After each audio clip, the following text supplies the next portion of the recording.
Thank you. Good evening, students.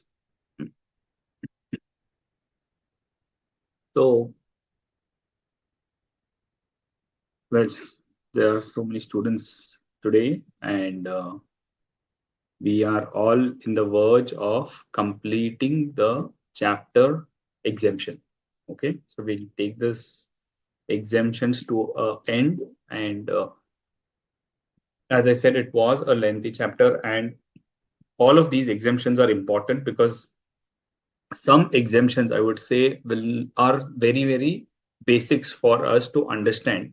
So wherever those exemptions are there, we don't have to learn much there. We have to just remember them. That's the reason those exemptions I will not be discussing, which can be referred in the study material.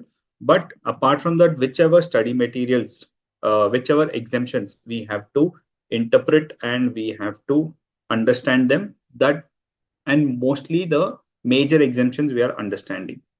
Okay. So with respect to the queries, firstly, wherever there were some queries by few students saying that some exemptions are removed or withdrawn, we'll discuss that because we have understood the exemptions. Now, some exemptions we have understood and those exemptions have withdrawn. What is the meaning of that? Which means if the exemption is omitted or withdrawn, it means it will be taxable now. Okay, earlier it was exempted, now it becomes taxable. Like one of these examples I would say is this one, wherein we said in case of a GTA service, if the GTA service, if you use a goods transport agency for a service where you use your value of goods is 750 rupees and the for your consignment and the overall consignment in that shipment is 1500, it was a small shipment, so it was exempted. Now that exemption has been removed. So if the value of the shipment is even a smaller value, still you have to pay GST under RCM. Okay, so this exemption is being removed. That's why it's highlighted in red color. Similarly, there are other exemptions which we have discussed has been removed. Let's focus on that first.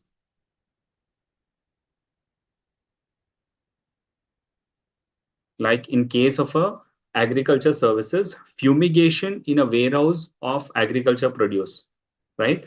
Fumigation services was exempted. Now if any fumigation service is used and in a warehousing, it will be taxable. So earlier it was exempted, now this is also taxable. Then another question which one of the students pointed out rightly was on these two services, that healthcare services, cord blood cells, and what is a cord blood bank? That when a child is born, cord is there is a kind of blood which comes from there that is called as a, and it has some very good cells. So that if it is stored for a longer duration, then it could be used to treat any kind of a diseases for the child at a later point of time. So there are some banks who take that blood and store it. They use a cold storage and store it for a long duration of time. So once it is stored and it could be useful. So this for this storage services, the cord blood banks, they are called as cord blood banks, used to store it and used to charge the people for the storage of this. So this was exempted, but now the services of these cord blood banks will be taxable. Then in hospitals or clinics, we see that there are separate plastic covers to throw special type of garbages. One is if it's a biomedical waste. If it is syringes, sutures and things, you have to put it in a separate cover, separate kind of a colored cover. Cotton and blood stains has to be put in a separate cover and other waste in a separate cover. Why is this done? Because the government in the verge of avoiding pollution of the environment, each of these waste has to be recycled in a particular way, can't be dumped just like that. To do that, there are some biomedical waste treatments. Okay, now to take those wastes and do that disposal through a biomedical waste treatment, these companies charge the hospital saying that we will collect all this biomedical waste and dispose it off. For that, you have to pay us some charges. Every day we'll come and collect this waste. So for doing this, they used to charge some amount that was exempted. So this is again deleted with effect from 18 July 2022, which means from 18 July 2022 onwards, these services are taxable. Okay, so these are the amendments.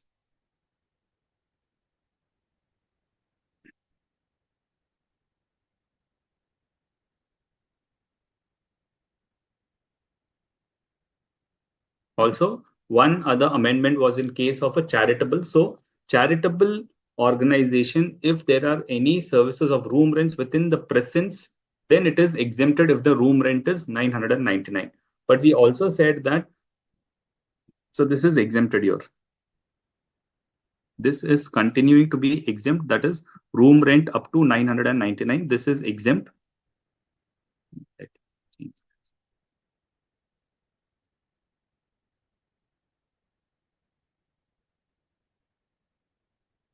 Yeah, my room rent up to 999. This is in green, which means it is continuing to be exempt for a renting of presence within the charitable and religious area. But when it comes to general applicable for any hotel, so when we said that if a hotel is charging any rent up to 999, this was exempt, but that has been withdrawn.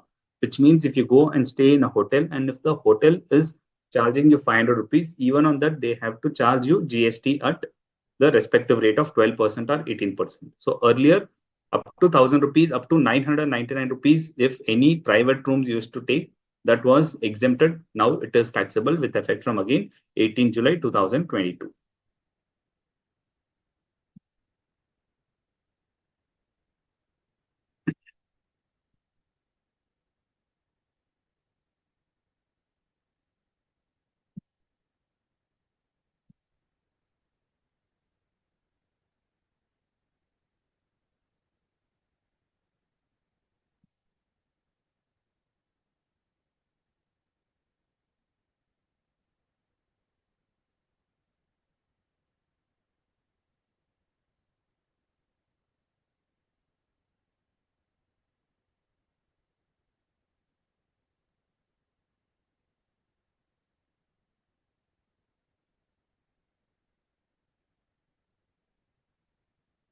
Once we finish the exemptions today, because we have a lot of other exemptions also, we'll discuss the exemptions, and then in the next class, we'll start a new chapter.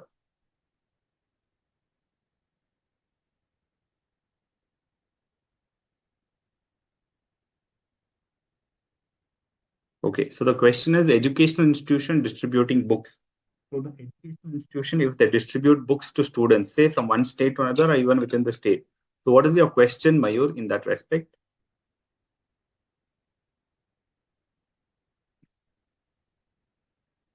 Okay, the notes have not been uploaded. I have talked to the technical team.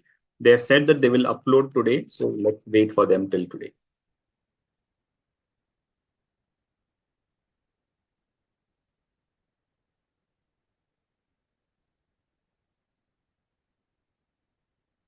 Services provided by government to a person other than business entity for a consideration of rupees 4,500. Is it exempt? Yes. Since below 5,000, it will be exempted.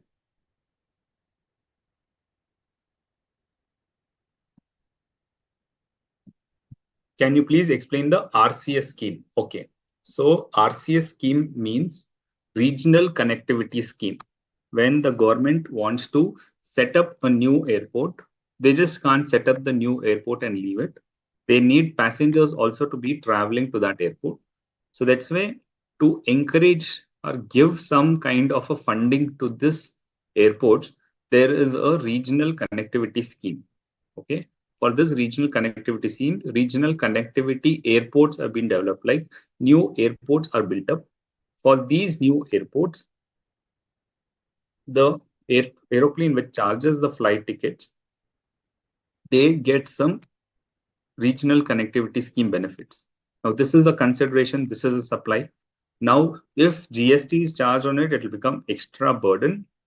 So this RCS, for the RCS, they give a viability gap funding. So on this viability gap funding, which the government provides, on this GST is exempt. That is what the exemption says about.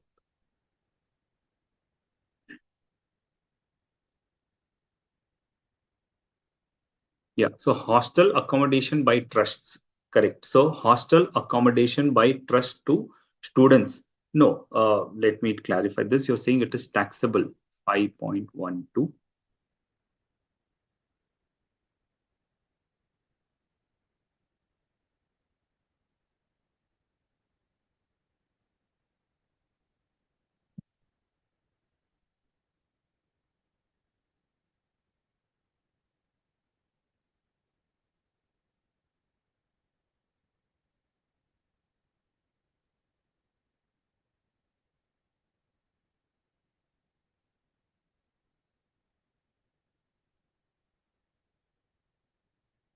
Okay, so there are two kinds of hostel accommodation. One is which we spoke with respect to hostel accommodation by a school. So when the school provides a hostel accommodation, a school is in the business of providing education. It is providing educational services. Now, educational services, along with that, when we couple this as a service, then it is exempted because there the primary activity is education. Now, if private trusts give hostel accommodations, okay, wherein it is not within the vicins of the premises, but in a different place. If it is within the vicins, then up to 999 is exempt. But if it's in a different place wherein they construct hostels, the trusts, charitable organizations construct hostels, not kind of rooms for the pilgrimages to come and visit the pilgrimage places, but at a different place they construct hostels. Those will be taxable. That is what 5.12 says. So we discussed, no, so whatever charitable organizations exemptions we have discussed, apart from that, all these examples, sale of books, sale of any statues, hostel accommodations will be taxable. So there is a difference between this hostel and the hostel of educational services, which we had explained. Clear, Hemlata?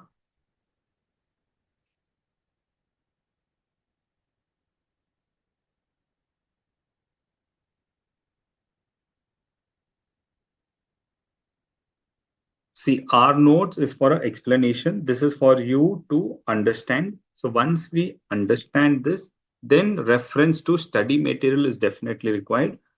My explanation is not a substitute for study material. It's a complement to the study material because some aspects of study material you will have to understand. Okay. Otherwise, it becomes very tough to digest it. That's the reason the Board of Studies, the material, the Board of Studies itself has conducted these classes to supplement each other and not that this becomes a substitute for that. Then the institute would have given you option that whether you want online classes or want to go for study material, right? But they have given you both, which is amplifyingly clear that the explanation what is given is to grasp it. Once you grasp it, then you read the study material so that you can learn it faster.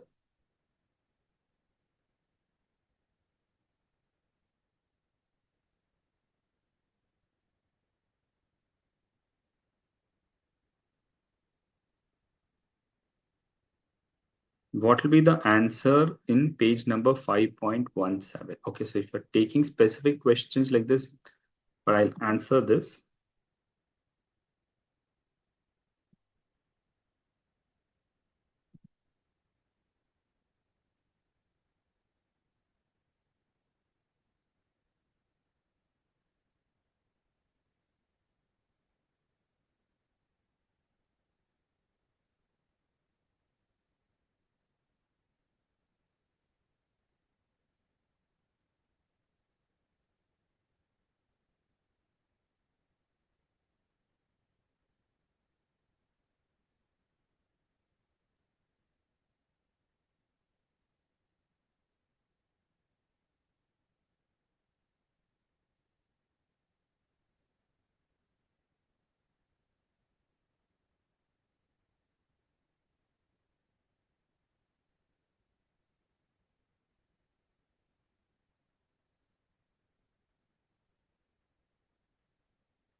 ABC Trust is a charitable trust registered under Section 12 AB of the Income Tax Act, is registered under GST in Rajasthan It provided coaching for cricket to teenagers, yoga training to middle-aged people, and skill development services to persons over the age of 65 years residing in a metro city in the month of June.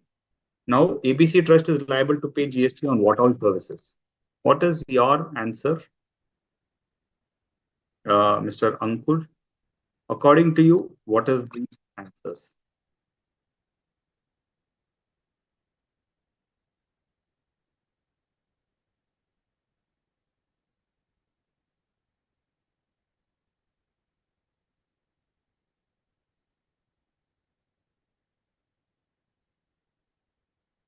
Services by way of renting of residential dwelling is exempt. In the background of these, what if a government provides services by of renting of residential dwelling other than three specific services to non-business entity? Okay, so these three specific services they've said in this, they have not said renting of residential dwelling. They have said renting of immovable property. So when they have said renting of immovable property, please understand that is different from renting of residential property. So if it is renting of immobile property, then if they provide renting of immovable property for a shop and the shop person is a registered person under GST, then he will pay under RCM. If it is to a non-registered entity, then the government will have to charge under forward charge.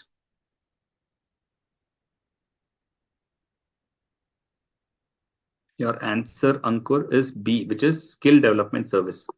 Yoga training to middle-aged people, yoga is exempt. Okay, that's right. Skill development service, because there the limit is 60 years, here it is 65 years. That's why, and it's in metro city. That's why it is taxable. You're right. So answer is B, because uh, uh, coaching for cricketers to teenagers, that is a sporting activity. So that is exempt. That is clear. Yoga is also exempted. Only thing is skill development in metro city, and second is more than 65 years. These two criteria make it taxable.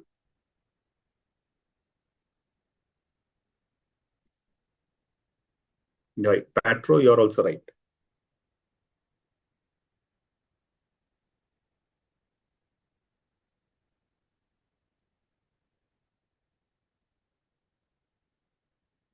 Service by government to business entity. Okay. Exceeding turnover limit in the form of testing, safety check will also be exempt. Yes, because there is no limit, so it will be exempt. Can we proceed with other exemptions today?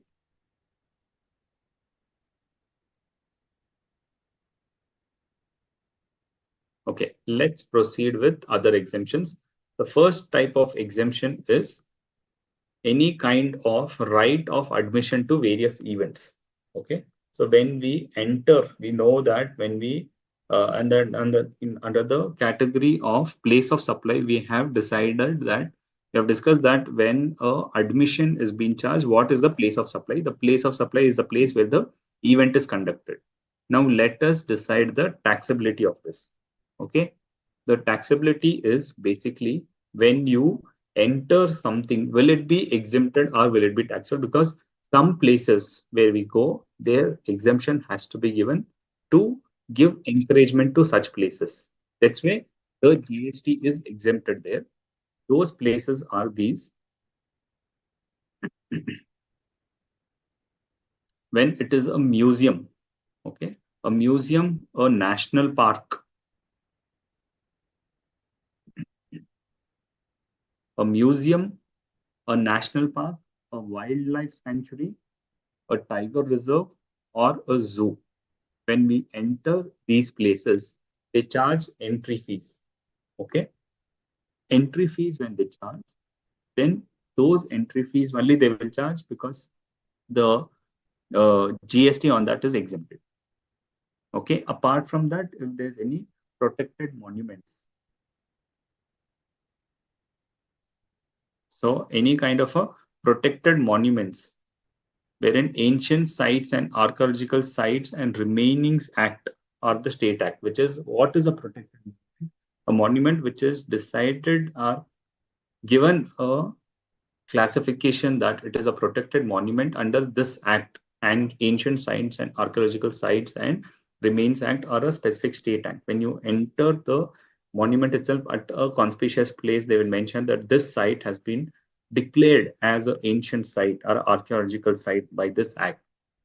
So they will not charge GST when you give an entry. Like when you enter some kind of forts, they charge a entry fees of 50 rupees, 100 rupees. On that, you see there will not be any GST which is being charged because these two are exempted for any value.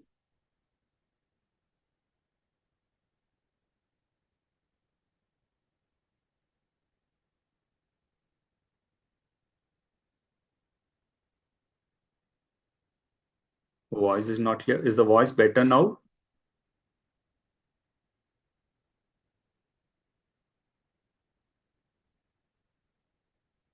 Just one moment.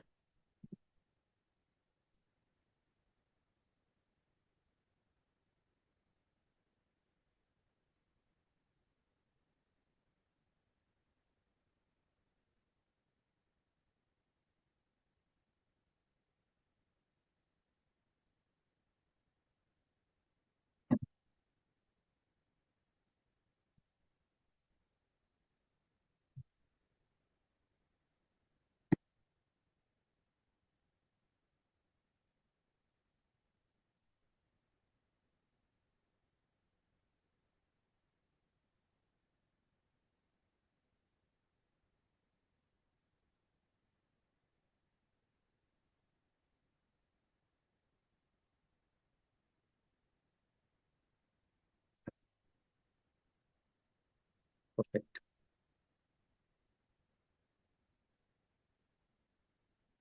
So in case of entry to museum or protected monuments is exempted, then second type of entry is, okay, let's take exemptions, then we'll come to the taxable part.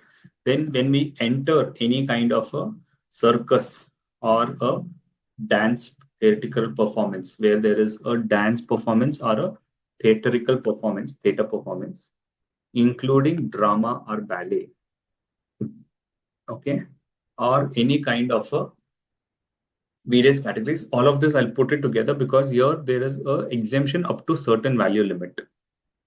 Above that limit, it will be taxable.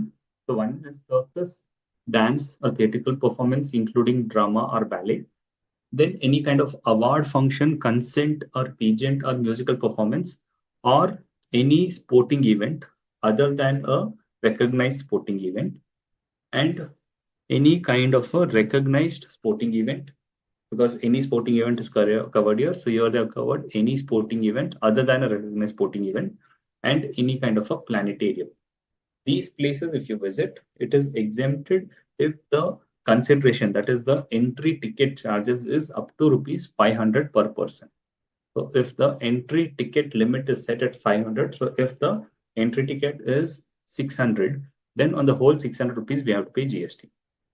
Okay, so all of this is exempted up to 500 rupees. Circus, dance, theatrical performance, award function, concert, pigeons, musical performance, sporting events, recognized sporting events, planetarium, all of this up to 500 rupees is exempt.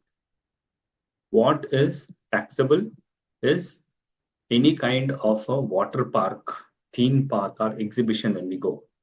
Okay, there are various theme parks in every city, water parks in every city, where if you go there, then it will be taxable. Like in Karnataka, you have Wonderla. In Mumbai, you have Disney some park over there. So each of these things are taxable, no exemption there. Then any kind of a film city or amusement park, fully taxable. And theaters, theatrical performance, here it is an actual performance, but here it is theaters, cinema halls. These are fully taxable. Clear?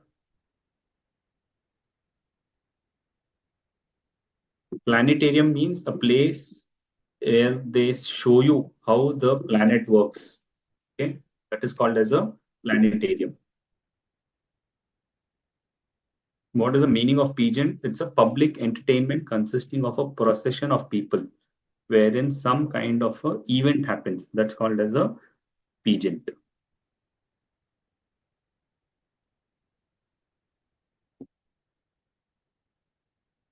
Yeah, what is your question on GTM, Mamta? You could ask.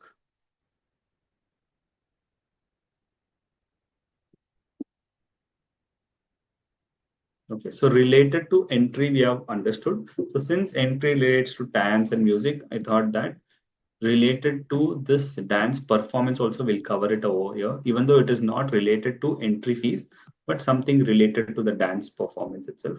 So if there is a performer who is performing in any kind of a folk form or classical art form of like folk form or classical art form of music, dance, or theater, he performs any music or he or she does any kind of a dance or any kind of a theater performance, not in any kind of a modern form of music, in form of a folk or classical art form, then it is exempt if the consideration is up to 1.5 lakh.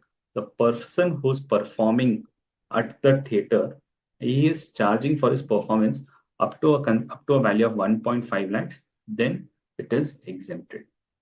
Or same person is performing in any Bollywood songs.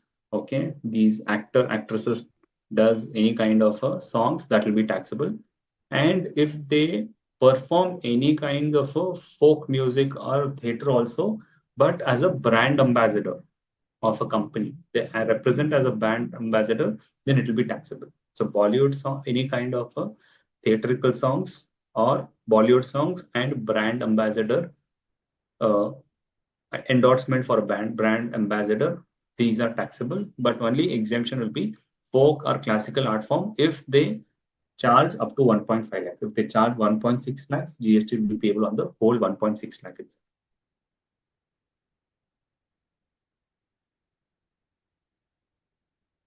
Science City. What is Science City? Is it a kind of a, hmm, will you call that as a museum or something? Will it fall under that category?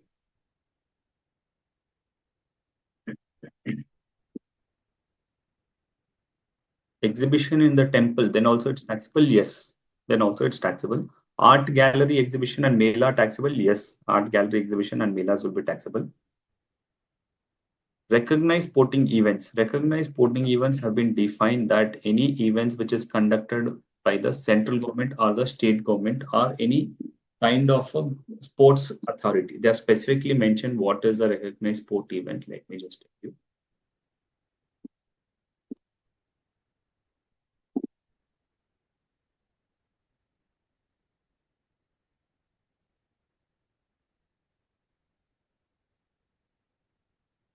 Recognized sporting events. Recognized sporting events means any, let me just share that so that it becomes easier. We have said RSE. Now, what is a RSE is defined here.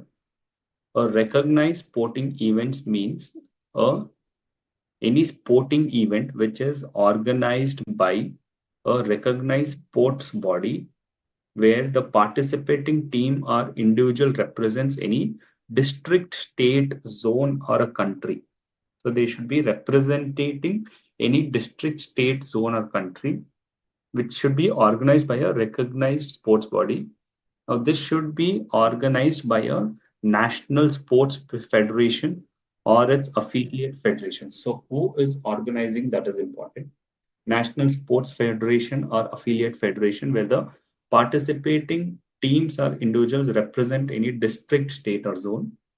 Then by association of Indian universities, because university also conducts sports, association by Indian universities, inter-university sports boards, schools, games, Federation of India, so specific boards, All India Sports Council for the Deaf, Paramilitary Committee of India or Special Olympics Bharat, by Central Civil Services Cultural and Sports Board. So basically, a sports board should be there. National Sports Board or these recognized sports board, part of national games by the Indian Olympics Association are under the Panchayat Yuva Krida or Khel Abhiyan scheme.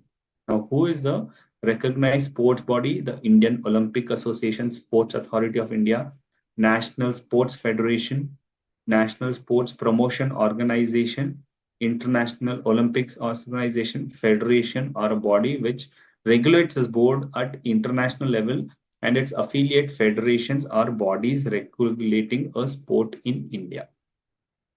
Okay, like the typical question will be that if a cricket is conducted, then if it's a BCCI which is conducting a cricket, okay, now when they conduct a cricket, one is it becomes a recognized sports body because in the last clause they say a federation or a body.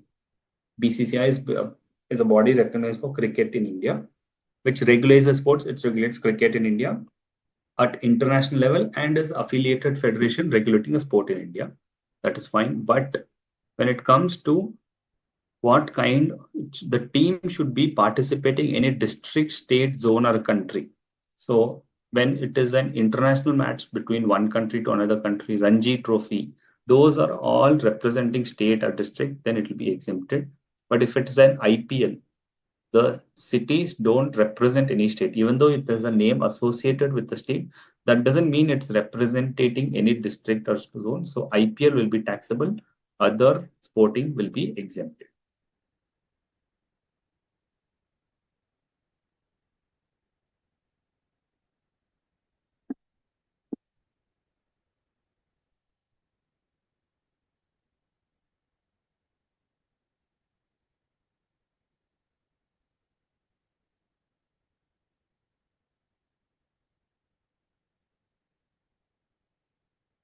Yeah, Bollywood songs includes any kind of other regional Tollywood, Sandalwood also. Yes, all of that will be included. So all of that will be taxable. Sports body in India or FIFA like football also exempted. Yes, they are also exempted. In university, students pay fees to university for fest. Is it taxable? Yeah, because it is not a educational service. It is a event which is not related to education. So that will be taxable.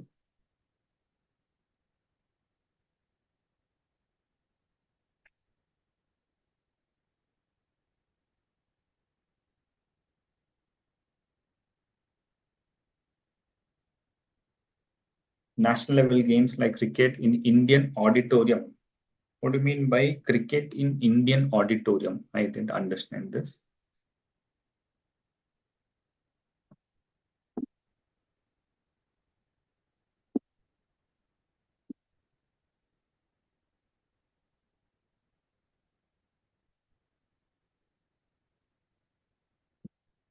It is under 19 play crickets. Yeah. So if it is recognized, so these under 19 are conducted by within the states, right? So it will be exempted because those are conducted by the recognized sports body, by the National Cricket Association and something like that. So it will be exempted.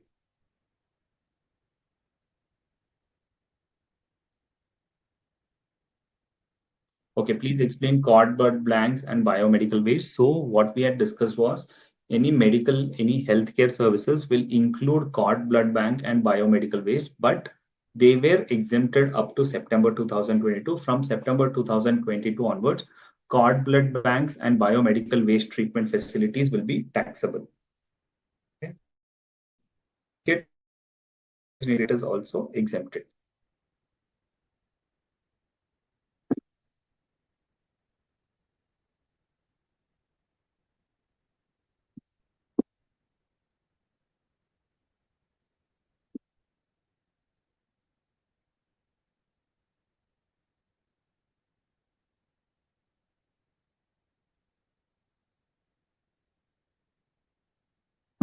The Bollywood artist performs and consideration is tickets of that concern and ticket price is 400, but consideration in aggregate form, those tickets come up to 5 lakhs. Is it exempt?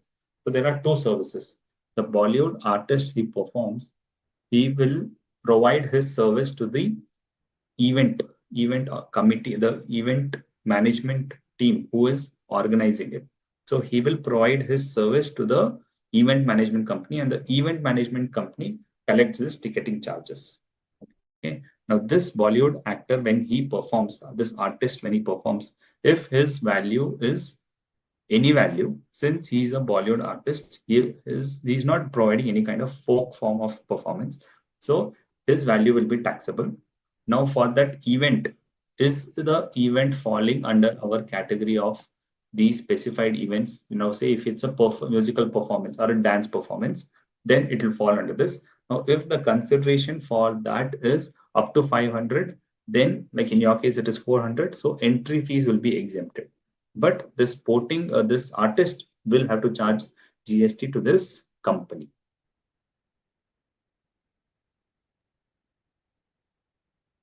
IPL being a recognized sporting event, yeah, IPL is not a recognized sporting event because it is not fulfilling the condition, because it should be a sporting event where it is recognized and it should represent the respective state and things like that. Since it is not representing the state, it will become taxable. Recognized sporting event exempt up to 500. If it is exceeding, then full value taxable. Correct. FIFA football conducted outside India, if national team represent, exempt. Correct. On leasing service on page number 5.89. Okay. Theatrical performance, cinema hall, no. Theatrical performance, live theater. When they perform live at a theater, which is not cinema theater, it's kind of a stage that is called as a theatrical performance, that is exempt.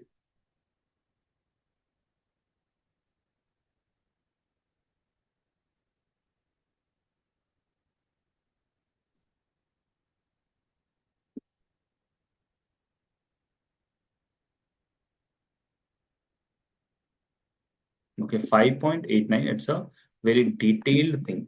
Okay, so we'll have to understand that in detail, saying what is the service, what they're trying to say, then we will understand it. Leasing services, that's it, wherein the upfront commission being upfront amount of premium salami which has been paid, then when it will become exempted.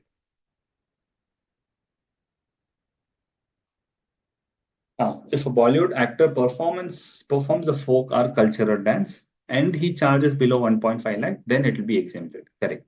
Because it's there, it is the what kind of performance they do. So they are doing a folk or cultural dance and the consideration is below 1.5 lakhs, then it will be exempted.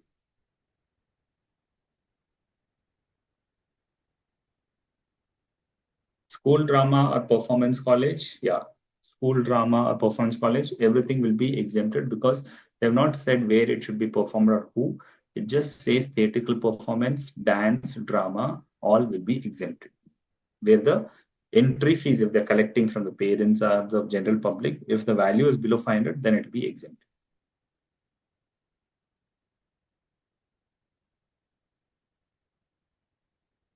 So let's proceed with next exemption now.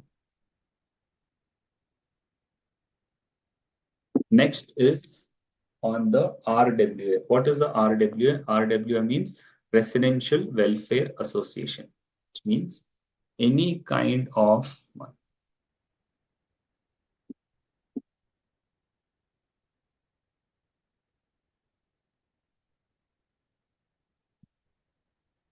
if a residential welfare association is one wherein you have a residential, a group, a number of houses in a apartment or a society, and they form a association so that they can pool in money together and use that for the use of the association for the welfare of the residents who are staying there. That is called as a residents welfare association.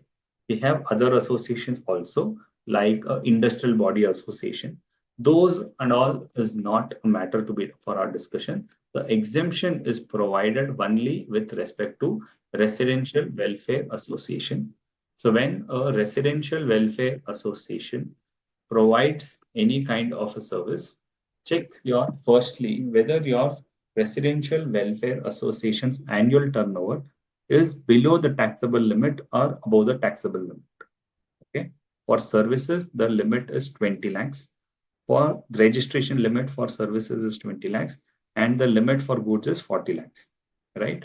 So if your collection, okay, because that is your output supply. For a residential welfare association, the outward supply is what it gets from the association. They collect monthly some charges, or some associations collect quarterly charges.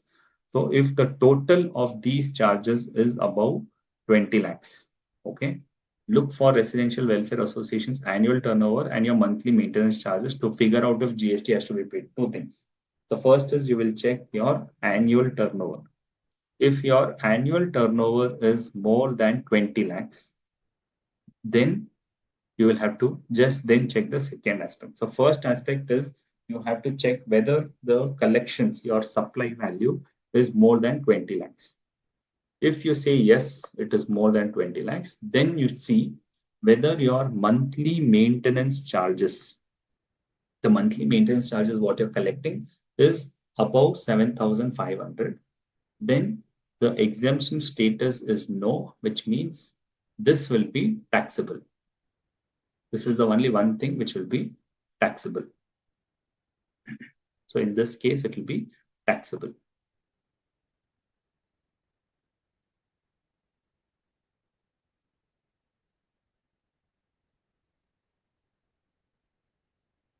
Only in this situation, because your limit is also about 20 lakhs and your monthly maintenance also above the limit. And you are above the limit of registration, but your collection is below 7,500, then you are exempted. Third, so once you have crossed the limit, then see your limit for collection. If your limit for collection is above this limit, then it is taxable. If it is below the limit, it is exempted. Then another category is if your annual turnover, your collections itself is below 20 lakhs, then you have to then check whether your maintenance is more than 75 or less than 75. In both the cases, it will be exempted because your collections itself for the whole year is below the 20 lakhs limit. So you don't have to pay GST on that.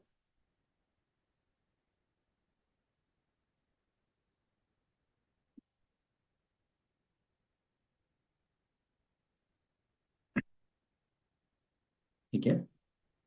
अब RWA को Bhavika and others हम एक बार हिंदी में समझ लेंगे कि अगर एक रेसिडेंशियल वेलफेयर एसोसिएशन है तो वो क्या करता है, अपने मेंबर्स से वेलफेयर फीस कलेक्ट करता है या कंट्रीब्यूशन कलेक्ट करता है कि मंथली ये फीस है. अब वो फीस चार्जेबल है या नहीं है, उसका लिमिट फर्स्ट ऑफ ऑल 7,500 है. बट अगर 7,500 के ऊपर भी कलेक्ट करते हैं फिर भी एग्जेम्पशन होगा.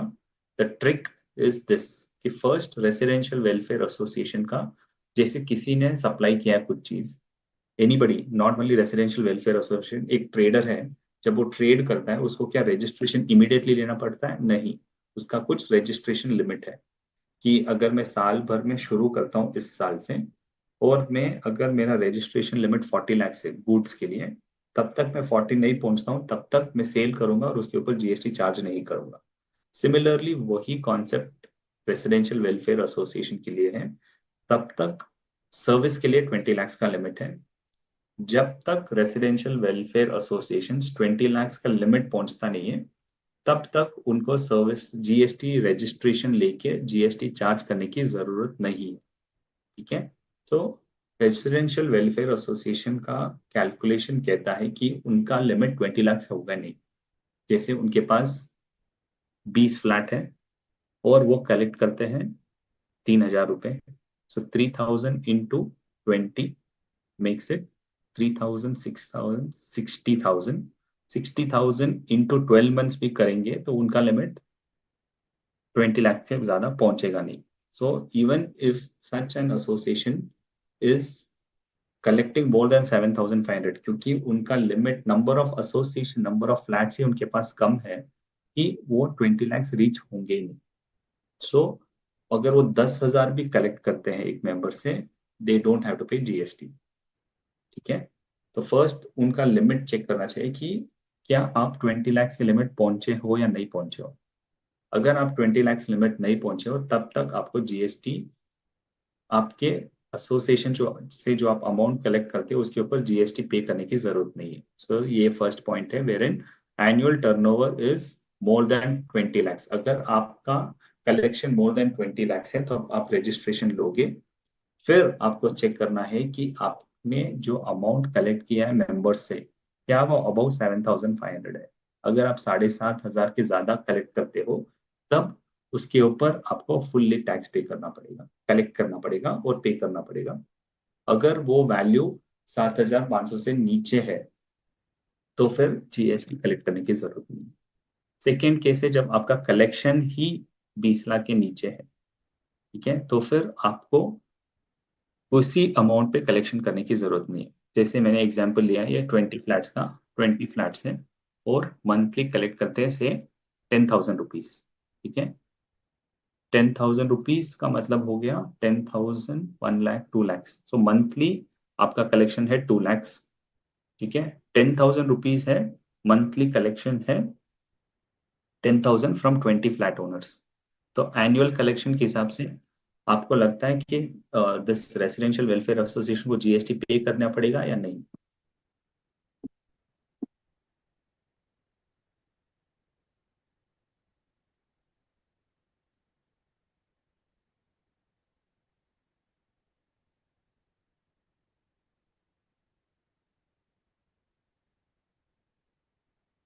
If, तो टेल मी कि अगर 10,000 रुपए कलेक्ट करता हूँ विच इज मोर देन 7,500, फिर जीएसटी पे करना पड़ेगा या नहीं?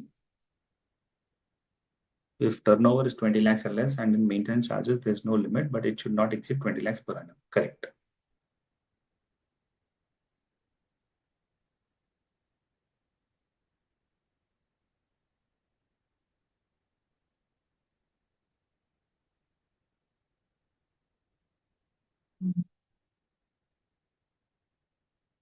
Correct.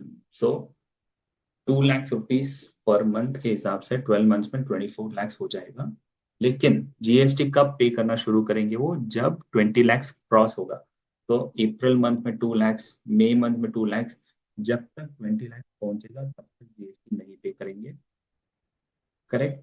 और जब 20 लाख टच हो जाएगा उसके अगले मंथ से जो कलेक्शन है उसके ऊपर जीएसटी पे करेंगे।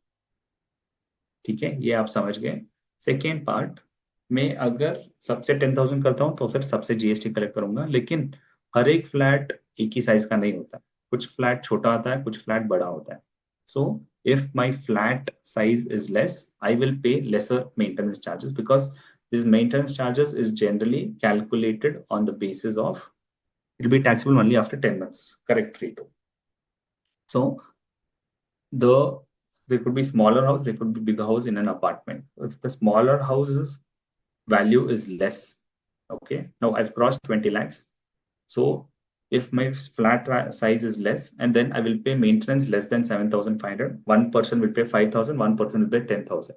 The person who's paying 5,000, his monthly maintenance charges is less than 7,500, you will not collect GST from him. The other member whose value is more than 7,500, say on the 10,000, on that 10,000, you'll fully complete calculate the GST.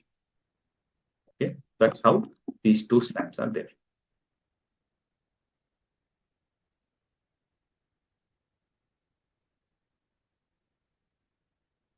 The threshold limit for registration of RWA is 40 lakhs. No, it is 20 lakhs, because 40 lakhs is for goods, 20 lakhs is for services. And in some special category states, it is 10 lakhs. So for there, we will read this 20 lakhs as 10 lakhs.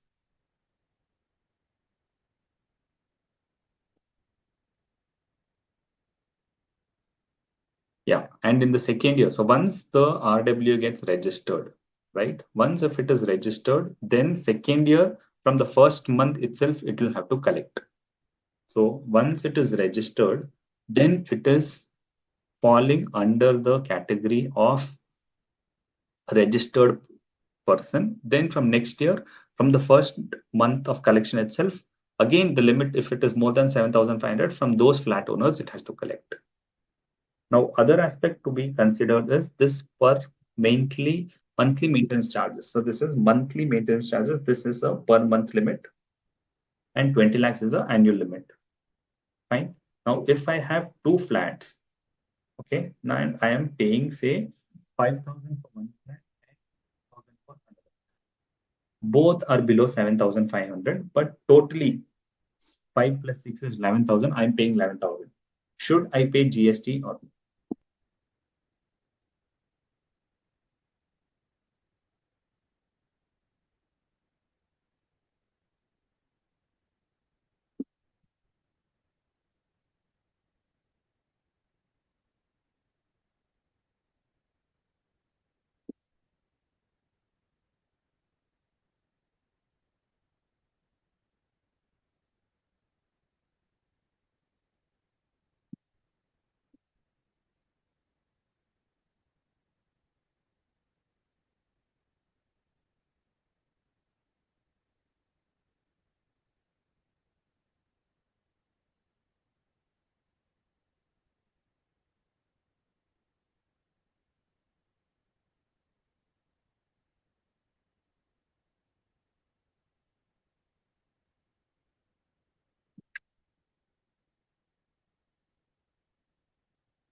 Correct. Most of you have given correct answer saying no GST because it has to be considered to be checked per flat per month and not per member.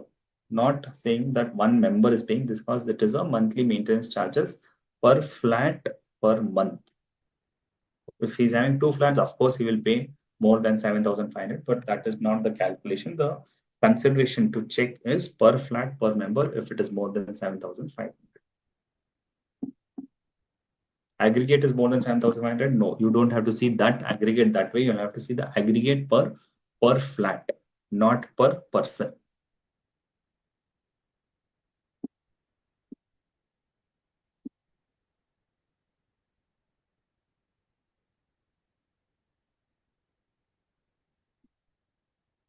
First 20 lakhs, including both 7,500 or less.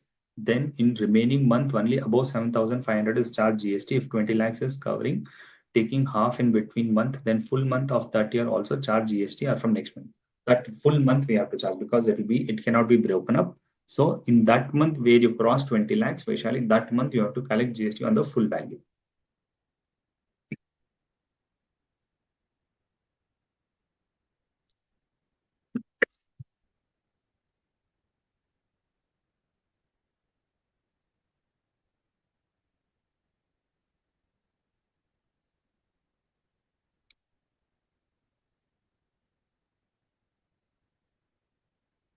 So we understood residential welfare association. Now we'll go to the legal services. In legal services, we have to see that firstly, legal services, we know it is under reverse charge mechanism, but there are a lot of services which are under exemption also. So firstly, we'll see what is the RCM part in this. Then we will take the exemption part because we know RCM we have discussed, so there should not be any confusion. Okay, when a law firm provides services to a business entity whose limit exceeds 20 lakhs, then we know it is liable to GST under reverse charge mechanism, right? So this we know.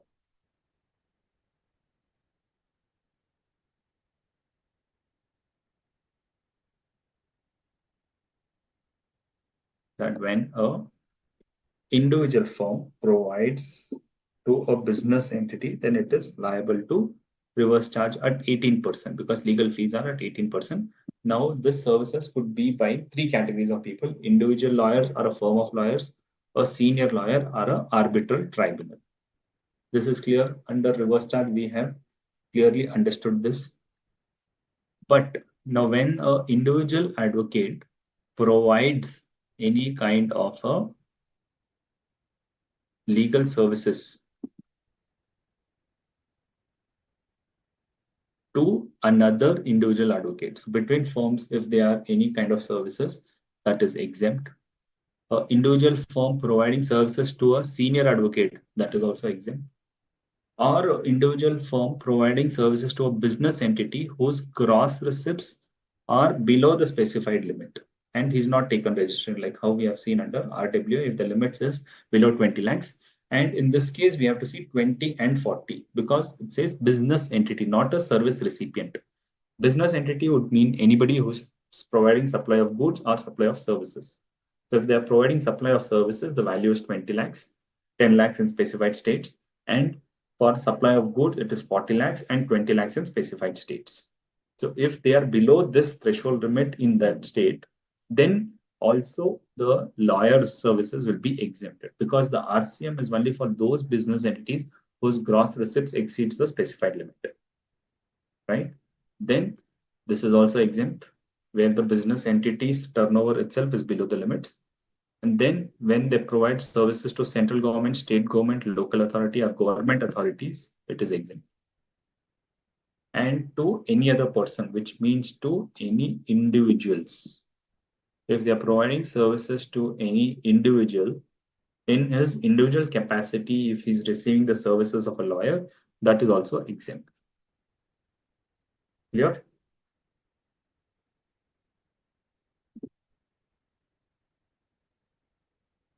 Similarly, when a senior advocate provides. What is exempt? When he provides services to business entity below the limits, that is exempt. When he provides services to government, it is exempt. When he provides to any other person, it is exempt. Similarly, arbitral tribunal is exempt. But when wordings are made in such a way that if he provides services to another advocate, that becomes taxable, or one senior advocate to another senior advocate, that becomes taxable. Or arbitral services provide services to an individual advocate or to a senior advocate, that becomes taxable. Okay. So this is the point which you have to understand, that this becomes taxable. Apart from this, it is either exempt or under reverse charge.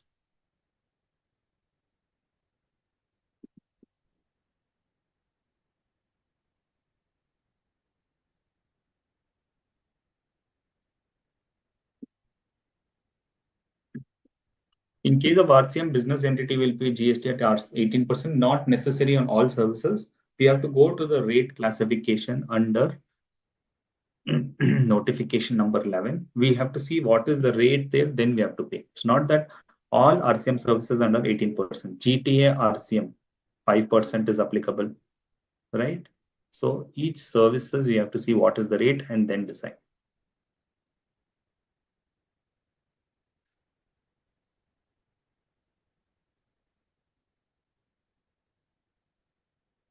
Advocate here means private advocate, yeah, any advocate who's having a advocate license of an advocate license, who's got the who's got a bar council certificate. In case of legal services, can't we treat firm of advocates as a business entity? Firm of advocates may not be, because it specifically uses the word business entity, which means that legal services will not pay GST under RC.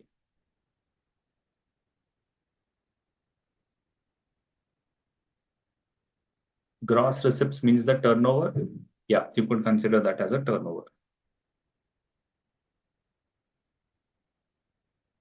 Senior advocate provides services to another senior advocate will be under forward charge. Yes, these taxable service will be under forward charge.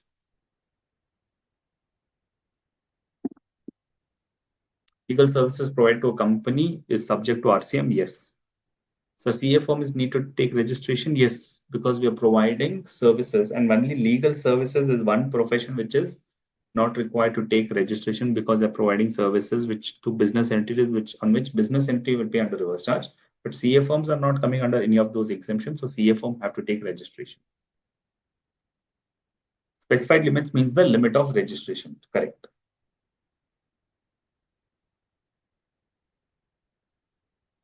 7,000 limit is per member basis. No, per member basis nahi hai. It is per 5.97.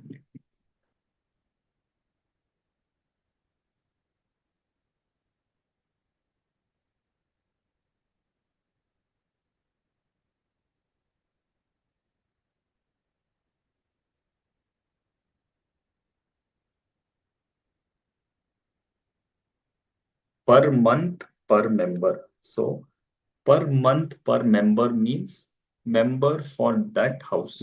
If he is a member of two house, it means he is having two houses. So it is not purely per member, it is per month per member. Okay, then further down, if you go, you'll get a clarification saying that a person is holding 2,500 is have to see per flat and not the total for his total contribution.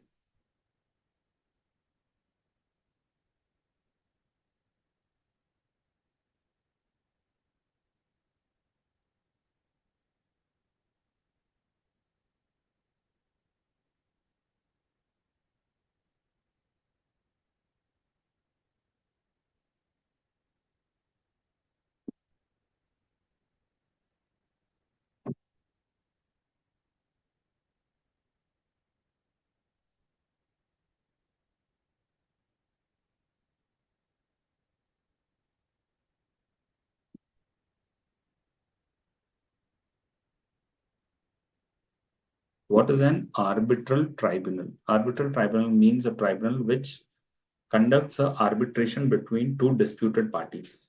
Like a lawyer represents for a case, the arbitral tribunal hears the case and decides between these two parties. That is an arbitral tribunal. A senior advocate is one who is called as a senior advocate by the court. The court considers based on various criteria that who is a senior advocate. So that's why you'll see a firm, a lawyer advocate or a firm of advocates, but a senior advocate cannot be a firm of senior advocates. They'll have to be individual. So that's why he's called just a senior advocate. The high court, in the high court, people who represent how many years of representation, what is the standing of their position, based on that a advocate is being promoted as a senior advocate. Yeah, it is per month per house. Yeah, correct. Accounting for the CA firm. So any service provider, they have to take registration only if they cross their threshold limit. Threshold limit for services is 20 lakhs and 10 lakhs for in other some specified states. When you take registration, you will get to know what is the specified states. But otherwise, generally it is for all other states, it's 20 lakhs.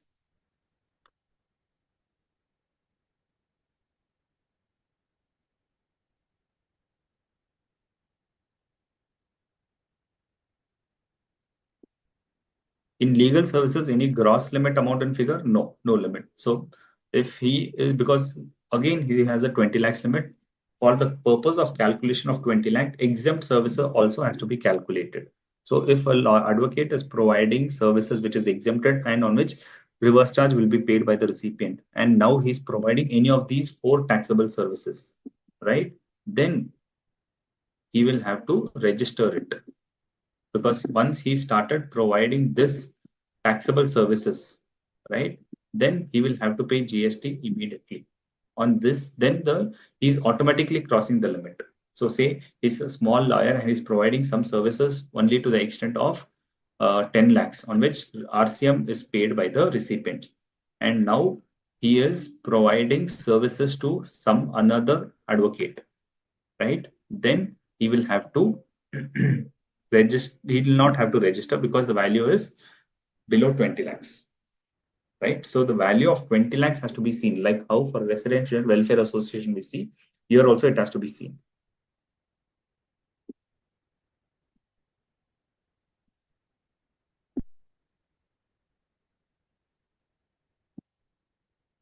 Ten lakhs for special category states. You're right.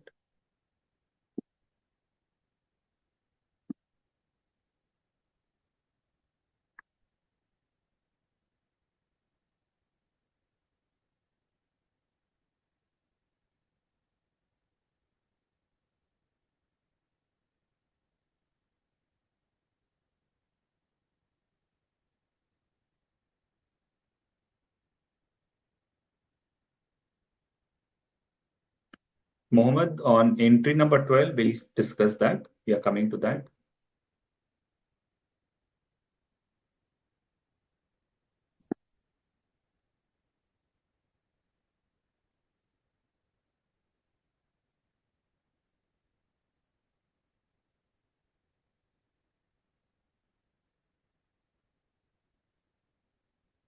Yeah, I'll pop up this on entry number 77 and 77A. So 77 says, services by an unincorporated body or a non-profit entity registered under any law for the time being in force, so its own members by way of reimbursement of charges. So if it is any reimbursement of charges to a trade union, so if there's a trade union and it collects from its members, say incorporation fees or annual membership fees, it is fully exempted because there is no limit for a provision of carrying out any activity which is exempt from the levy of GST. So any contribution which it collects will be exempted, and up to an amount of 7,500 per month per member for sourcing of GST from a third person for the common use of its members in a housing society or a residential complex. Okay, so this we have covered. 7,500, it should be from a third person for sourcing of good from a third person, which means they will spend on electricity, water, and any other services which is for a common use of its members. So an association will be generally formed for the usage of common use of facilities for its members, right? Like if an association is having a hall and if it is giving a hall to one of its members and it's collecting charges, so that's not a common use. On that full value, they have to pay GST, correct? So this is only on the portion of what they're collecting as a common use service. Okay, apart from this, if they're collecting from third party, if they're collecting from members also, which is specific to that member, on that they have to pay GST.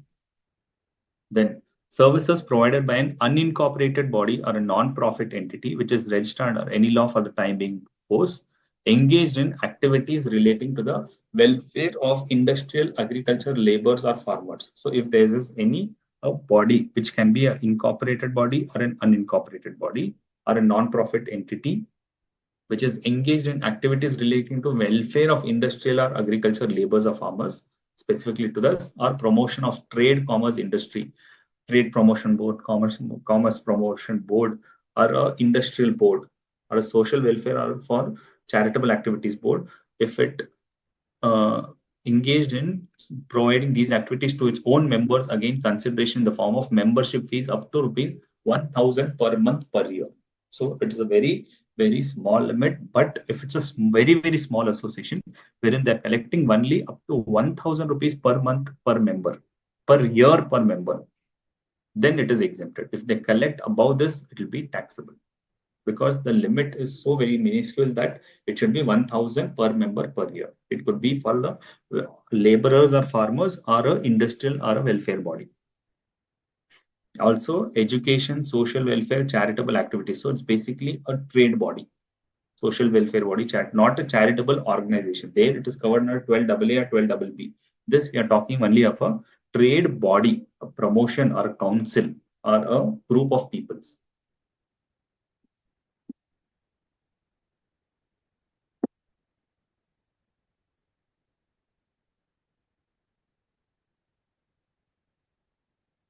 What is the meaning of entry number? These numbers, so these numbers are coming from notification number on exemption. It is notification number 12. So this one notification of 12 itself has so many exemptions. So you have to go to only one place to see these exemptions. These numbers, the row number in that notification, there's a table of exemption. In that table, each notification number has a number on it. That is called as entry number.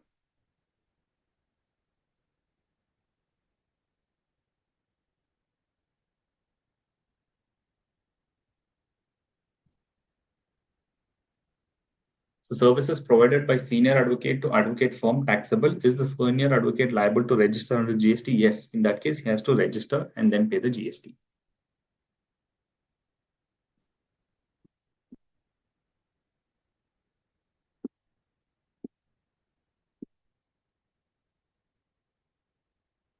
Okay, clear with RWA, lawyer services, advocate services, and this question on unincorporated body.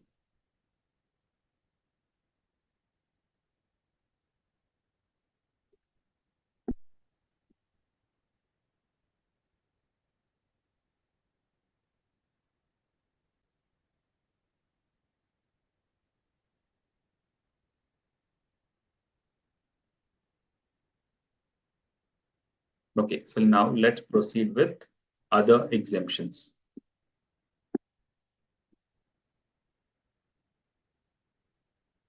Banking services. Earlier, any kind of services provided by the RBI also was exempted. Now, any service which RBI provides. Now, RBI will provide services to other banks and it will levy some charges.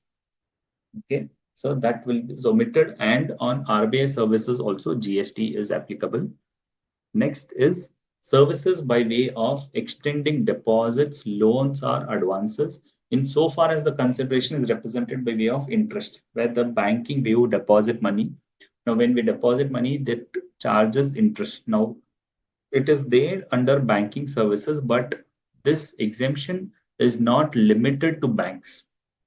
Any person also, it says, because services by way of extending deposits, loans, or advances insofar as the consideration is represented by way of interest or discount is exempted. So if I provide a loan, it is a transaction in money, and then I get interest for that. That interest is exempted. Now, banks also provide loans, OD facilities to its customers, and it charges interest. That is also exempted. Okay, except interest involved in credit card facilities, because credit card, the main purpose itself is to charge interest. So in case of credit card facilities, you have to pay the bill within specified days. If you don't pay, then they will collect interest. That interest on credit card is taxable, but interest by any other facility on a loan is exempted. Fine. Then inter-se sale or purchase of foreign currency amongst banks or authorized dealers of foreign exchange or amongst banks and such dealers is exempted. Okay, bank may, one is any kind of interest, second is any kind of foreign currency purchase transaction which they do. Now, this foreign currency purchase transaction can be done by two people. They can be done by banks or authorized dealers of foreign exchange, which is getting the license from the RBI, because foreign currency, foreign exchange, we can't deal it. It has to be dealt, because the foreign exchange should come through a specified channels itself, and it should be reported to the RBI. So that's why when these authorized dealers get the license, they can deal with it. So any kind of sale or purchase amongst the banks, within the banks, from one bank to another bank, one bank has some shortage and it is going to another bank and asking for such services, that you provide me a foreign exchange, and it will charge something for that, that is exempted. The foreign exchange per se is exempted, because transaction in money is exempted, but the charges on top of it is taxable. And if there is any transaction between one authorized dealer to another authorized dealer is also exempted, and transaction between one bank and authorized dealer is also exempted. But when we purchase foreign exchange from the bank, it is taxable, it is not exempted. Services by RBI to banks are applicable to forward charge, correct, applicable to forward charge.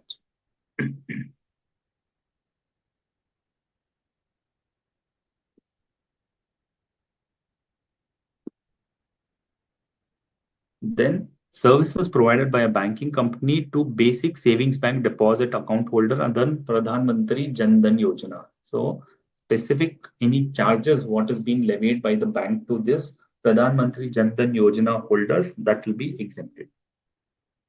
Or other bankers, now if you see in your bank, if there is some account holding charges or maintenance charges, SMS charges, annual charges, if it is 100 rupees, then they will charge you 118 rupees, because that 18 is GST. On only interest, there is no GST. Apart from that, if the bank provides any kind of services, it is taxable. Okay, quarterly statement, quarterly maintenance charges, on all of that, banks have to raise a GST. But for the Pradhan Mantri Jan Dhan Yojana, they will not raise any GST. Service of an acquiring bank in relation to settlement of an amount up to 2000 rupees, wherein some kind of swiping I do, and the bank has to do a settlement. Okay, it has to pay to the other bank. From other bank, I go and my banker, they will come back to the banker and say that this person has used your account. So from your bank, you have to pay me some amount. So if it charges something, right, like credit card swiping, I do, or credit card swiping, that bank will, credit card company will come to my bank for collection of that amount. So if I've swiped for 2000 rupees, then the charges will be exempted. But if it is for a value above 2000 rupees, then on that bank swiping charges also GST is applicable.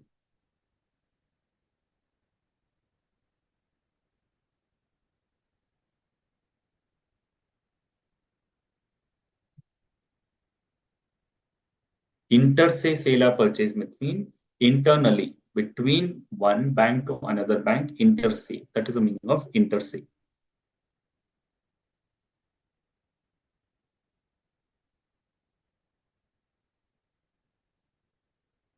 Why, what is the difference between forward charge and reverse charge? Yes, everything can be under forward charge, but some persons can't pay under forward charge. That's why they will be treat the tax will be on the reverse charge. Okay, because some services like lawyers, if they start they're telling to pay GST, they are protesting that we will not pay GST because they are not used to paying GST or service tax from beginning. So that's why their liability is cast on the recipient, saying that service provider will not pay, recipient you guys pay. Even bank OD interest exempted, yes, that is also exempted.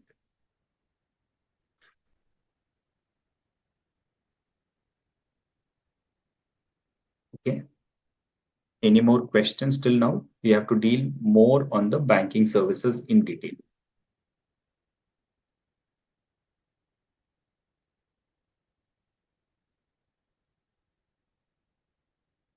Let's take a break here. We'll catch up again at 7:30.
Thank you. So we have few questions from students that charges for locker. Yeah. So the exemption is only for this interest. So any kind of charges for locker is all taxable. Loan processing fees. Yes, that is the next point. That any service charge fees, loan processing fees, administrative fees, brokerage fees, all of that is taxable. So apart from interest, any other services which they charge for is all taxable. Forward contracts, yes, that is also taxable. Savings bank account in one branch, but deposit or withdrawal from other branch. Okay, so that bankers have a limit saying that up to what limit you can withdraw from some other branch. If you will withdraw that up to that amount, then they will not charge.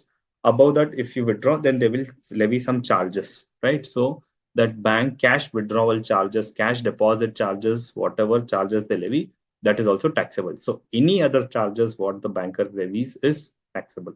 But when he pays you interest, there is no charge. And when he collects interest from you for your OD facilities, that is also not chargeable. So, Vaishali, your question is on extra charges when we pay like debit card charges. That is a charge which is collected by it's a charge. So it has to be taxable. So that will be taxable. Yeah, Rajveet, आपका question है should we remember question sections? तो important sections याद करना जरूरी है. Supply, levy, exemption section, सब major sections जो है उसको आपको याद करना पड़ेगा. Vaishali, on Dell Creda's agent services, we'll discuss it when we come back later on because that will break the flow of exemption.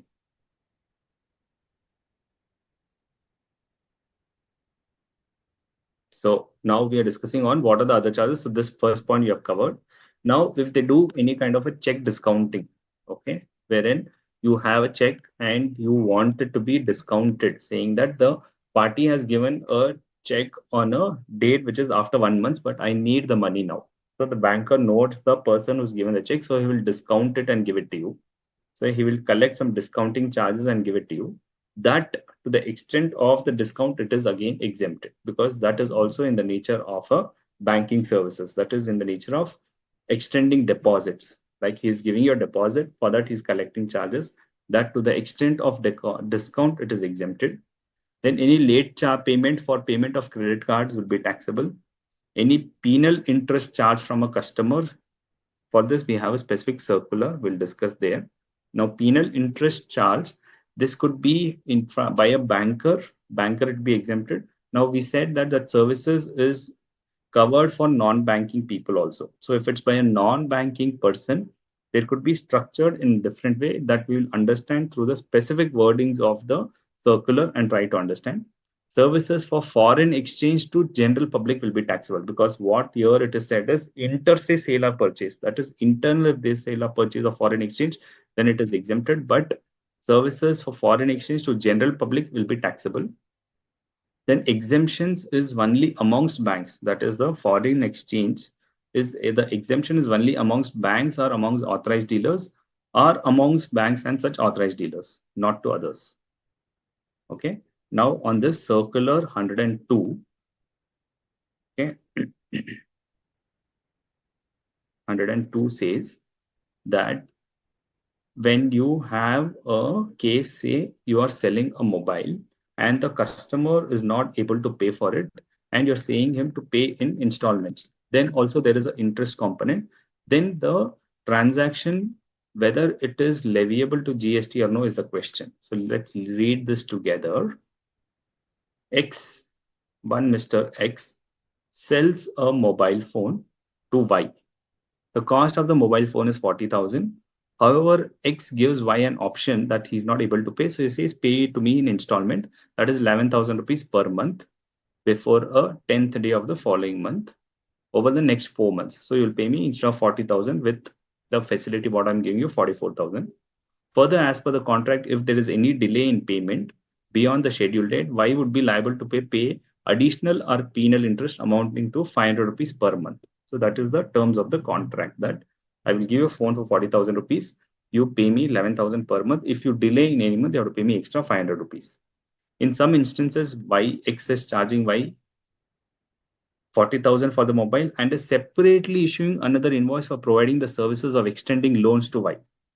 The consideration for which is the interest of 2.5% per month and an additional penal interest of 500 per month. So in that case, what is the leviable of GST is as per the provisions of 15(2)(d). 15(2)(d) is a valuation provision. When you read the valuation provision, you understand that any kind of penal interest which is part of the supply. Now, when I'm supplying any goods, I've supplied goods for 10,000 rupees. And if the customer doesn't pay to me, I will collect, saying that the payment terms is up to 10 days. You have to make the payment. If you delay the payment, you have to pay me interest or a late payment charges.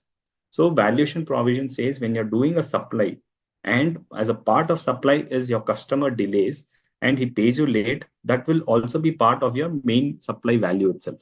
So if you're selling a a steel product, a steel utensil for 10,000 rupees, and the customer delays it, the value of that late payment is should be considered as a part of that same transaction itself, not a separate transaction, because any interest for that supply will be part of that supply itself. So similarly, as per the provisions of 15(2)(d), the amount of penal interest is to be included in the value of supply.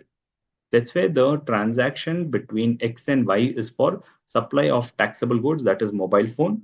Accordingly, the penal interest would be taxable as would be included in the value of mobile, irrespective of the manner of invoicing. So if you're including in the invoice or separately, it will still be included in the invoice itself. It will be value of the supply itself. It will be part of the value of the mobile only.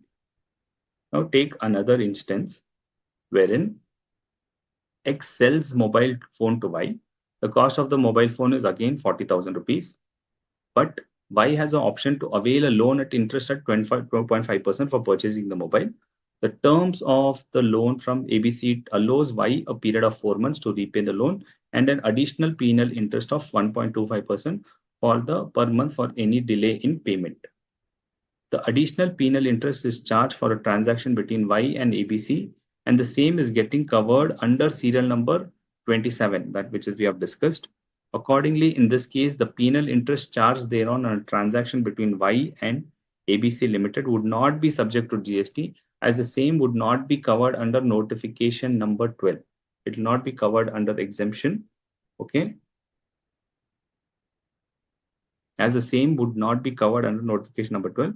The value of supply of mobile by X to Y would be 40,000 for the purpose of levy. Okay, so it will fall under thing because it is a penal interest. Okay, where the value, if you include it in the value, then that will become part of the value of goods.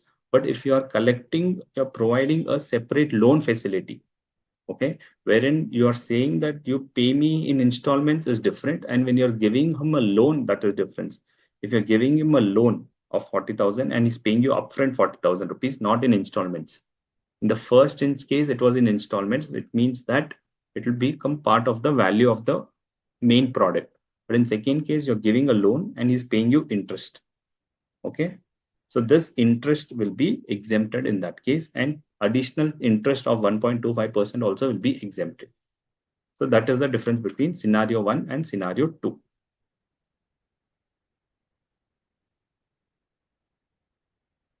Yeah, for bankers and things, interest is exempt. Any other charges is taxable. Is interest charge also in part of supply? Yes, in part of the valuation, you'll see that interest charge also is part of the supply.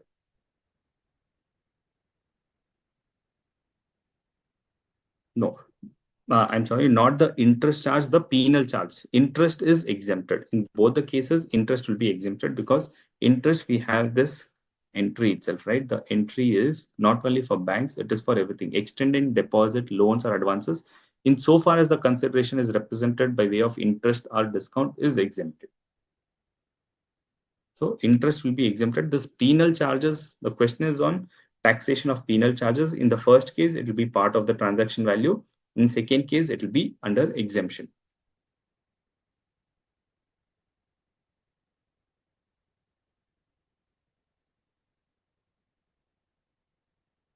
If you're clear, we can go to the next exemption.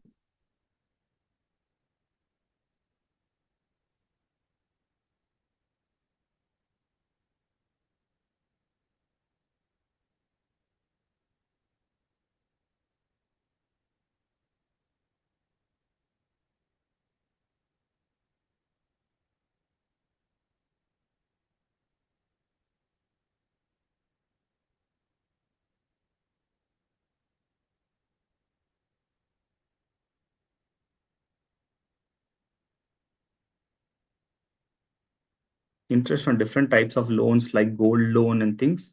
Yeah, that is also exempted because it is all in the nature of interest. Very good question. So any kind of, it's all transactions in money.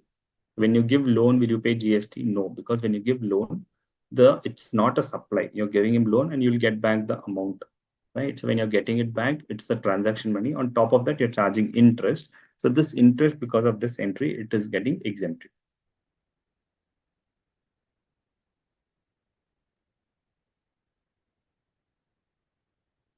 Okay, next kind of bunch of services which is exempted. These are all just these services which there is no explanation required. Okay, so it just says what are all the services which are exempted.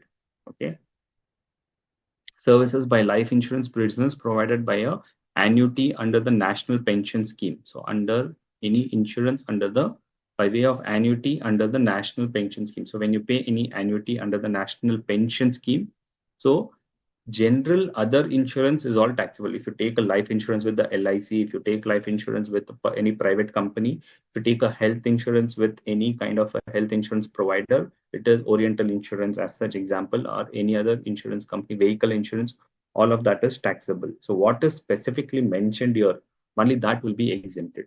So when you take services of a life insurance provided by way of annuity under the national pension scheme, okay, only under the national pension scheme, that too, it should be regulated by the PFRDA. That will be exempted. Okay. Then service of a life insurance business provided by the Army, Naval, or Airport, Air Force shop, Air Force group insurance. Only that is exempted. Like if you take life insurance from the LIC, it is open up to public, not specific to specified people. Here, Army, Naval, and Air Force insurance, there they want to encourage the Army, Navy, and Air Force persons, and their cost should reduce. That's why it is exempted. Okay, when we say specific exemption, be careful. Only these services are exempted. And services of life insurance provided by the Naval Group Insurance Fund. That is another fund which is exempt. Service of life insurance provided by the Central Armed Police Forces, that is also exempted. Then life insurance business of specified life insurance such as Janashri Bima Yojana, Aam Aadmi Bima Yojana, life micro insurance product, आम आदमी बीमा योजना, जनश्री बीमा योजना, वरिष्ठ pension बीमा योजना, प्रधानमंत्री जीवन ज्योति योजना, प्रधानमंत्री जन धन योजना, प्रधानमंत्री वयोजय योजना. So when we have some kind of deduction every month from our in yearly deduction in our bank or health insurance and life insurance, that is all exempted. Okay. Then services of general insurance, which is hut insurance, cattle insurance, Janta personal accident insurance, group accident insurance, agriculture pump set, premium collected on export credit insurance, restructured weather-based crop insurance, all of this is exempted. Then Jan Arogya Bima Yojana, PMFBY, Pradhan Mantri Fasal Bima Yojana, pilot scheme, central health unit, all of this is exempted. Then services by specified bodies. Okay, specified bodies here means earlier SEBI and IRDAI. IRDAI is Insurance Regulatory Development Authority of India, and SEBI is Securities Exchange Board of India.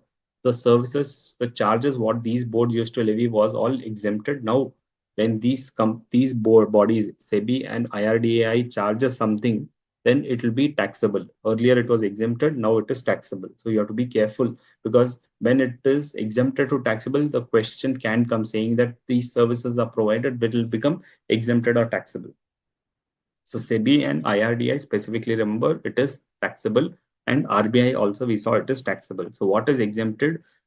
Coal mine public PFOs that Provident Fund Organization, Coal Mines PFO, Employee State Insurance, Employees Provident Fund Organization, and National Pension Fund, National Pension Scheme. So only four bodies gets exempted: Coal Mines PFO, EPFO, ESI, and NPS. Okay. What are the other exempt services? Services by the following persons in respective capacities, that is a business facilitator or a business correspondent to a banking company with respect to accounts in its rural area branch. So the banking, what we see in urban areas is so very popular that each person has 2 to 3 banks, but in rural areas, people don't have branch. So they appoint business facilitator or a business correspondent to in respect of opening up of account. So once one account is opened, they pay him some charges. So this charges what they pay to business facilitator or business correspondent is exempted. So only this account opening is exempted. Then any person as an intermediary to a banking facilitator or a business correspondent with respect to services mentioned above. So that is only in respect of its accounts it is exempted, because these business facilitators then charge some commissions also, saying that we will get or help the bank to grow in terms of identifying people who wants loans, but that is all taxable only in case of a respect of accounts of its rural area branch, wherein they get new accounts, that will be exempted. All other services is taxable. Then this business facilitator or business correspondent also help the insurance companies, again in rural areas, they bring the accounts and they charge something for that, then it is exempted. Everything else is taxable.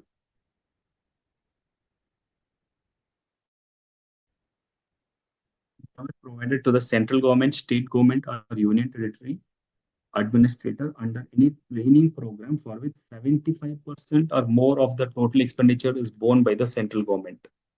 Okay. So any kind of a training facility where the government is collaborating and government pays more than 75% of the expenditure, then that is exempted. Service by way of granting national permit to goods carriage to operate throughout India or contiguous states. So within one state or another state, if you're giving some permit or if you're giving a national permit, that is also exempted. Then service by way of transfer of a going concern. Somebody was asking to explain this, that if you're selling your business as such completely, going concern means there are two ways of selling a business. You can sell a business either to selling of your assets, your stocks separately, and your fixed assets separately. So on these, we have claimed input tax credit, right? When we purchased. Now, when we sell it, if we sell it as a separate stock separately, asset separately, on these value of these assets at the respective rate, we have to pay GST. But if we sell the whole business as a going concern, which means the business is continuing and it is being sold completely along with the assets and the liabilities, right? Then it is exempted. So when we sell business as a going concern, it is exempted. Okay. Or one of the unit as a going concern, also it is exempted. So you have to sell the business as a going concern, as a whole, as a or an independent part. Independent part means one division. If you're selling complete division with the assets and the liabilities, then also it is exempted. Then supply of services associated with transit cargo to Nepal and Bhutan, to encourage or have connection with these countries associated with transit cargo to Nepal and Bhutan is exempted. Services by way of renting of residential dwelling, okay, residential house for use as a residence is exempted. Okay, when you buy any house, take any house on rent, or you have a house property and you're giving it for rent, it is exempted, but it will become taxable when the residential dwelling is rented to a registered person. If you rent it to a registered person, it will become taxable. Now that registered person, if he's using again for his residential purposes, okay, it will be exempted. But if he's, and also we know that this is under reverse charge. So if you're giving your residential dwelling to a businessman, okay, and the businessman is using it for his business, The residential house, if it's using for business, then it will be taxable under reverse charge. So when you take any registration in an individual house and the rental, the person who is providing you rent, he's charging you rent, be careful, you are a registered person there doing business in that place. Then you have to pay GST under reverse charge. Okay. Then the service of preconditioning, pre-cooling, ripening, waxing, retail packing. So anything which you do with the fruits and vegetables, this is a second, not a primary market, secondary market, but still they've given a specific exemption there that pre-packing, pre-cooling, ripening, waxing, retail packing, labeling of fruits and vegetables. So somebody was asking this question whether packaged foods are exempted. Yes, the services of pre-conditioning, pre-cooling, all of that will be exempted, but which does not alter the essential characteristics of the fruits and products, because fruits has to be remain as fruits, that will still be exempted. Then satellite launch service by the ISRO and Antrix Corporation are a New Space India Limited. These are the three entities which help in developing new kind of space research.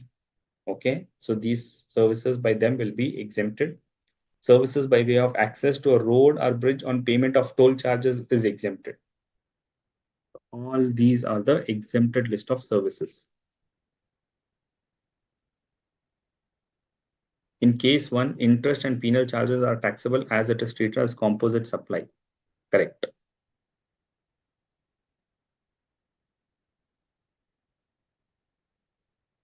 If transportation or train is exempted, why we pay GST on air ticket? On air ticket, if it is a second class, we don't pay. Just check your ticket.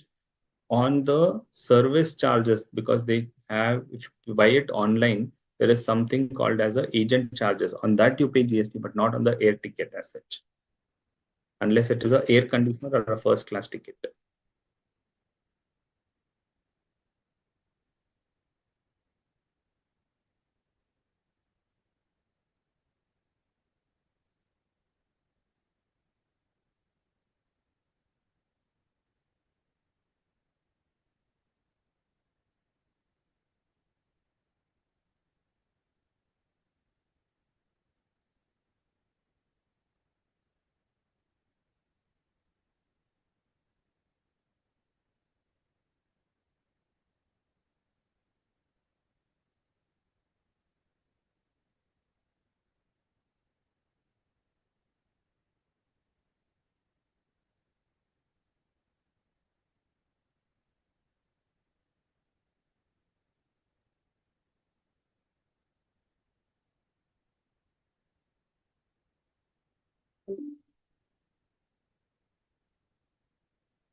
When it GST on discount charges, so that was specifically on discounting, bill discounting or check discount. On bill discounting and check discounting, there is no GST, but any other discounting charges, it will be leviable. In case residential dwelling is given for restaurant for rental purposes, then it is taxable because it is used for non-residential purposes. It will be taxable.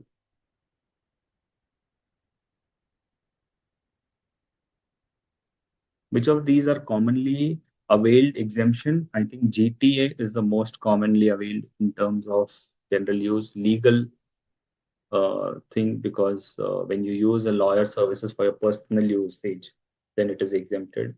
Then I would say charitable organizations, and mostly we see day to day is healthcare and education, because that we use most commonly.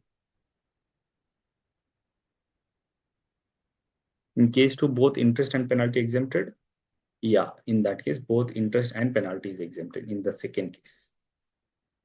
Okay, so we've completed the major exemptions. Now we'll go to the questions so that we can understand this. This is okay. I will answer just one more.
First question, I am a trader dealing with only tax exempt supplies. Is it necessary to register under GST if the turnover exceeds 20 lakhs?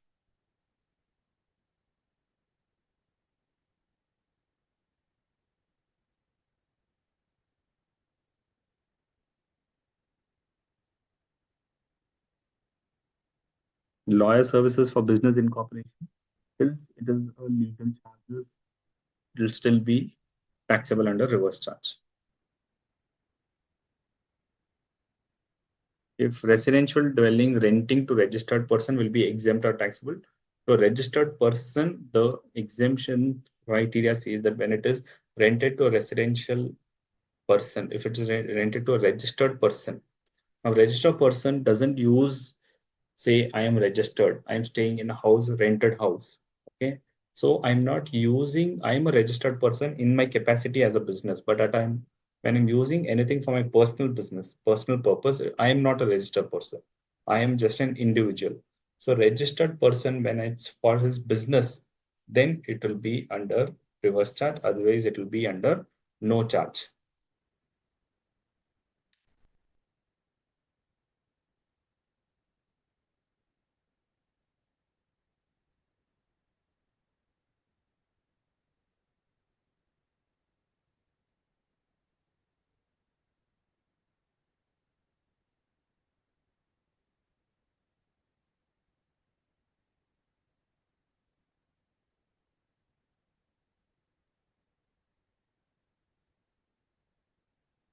First one, no registration required because registration is mandatory if taxable supply exceeds the registration limit.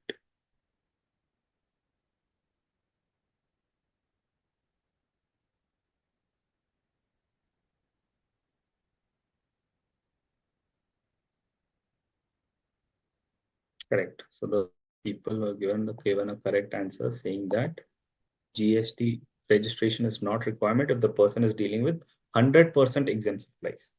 Okay. If you're dealing, because the registration limit, when we take registration in transfer, this is very premature question, but still you answered correctly because the registration limit is on the total supply, on the aggregate turnover, not on only taxable supply. So if my aggregate turnover exceeds the limit, I have to register. But there is a specific exemption which is given for registration saying that if you are dealing only with 100% exempt supplies, then you don't have to take registration. Second question, amount charged for service provided by selectors of a recognized sports body, is it taxable? So selectors and coach, there is a difference here.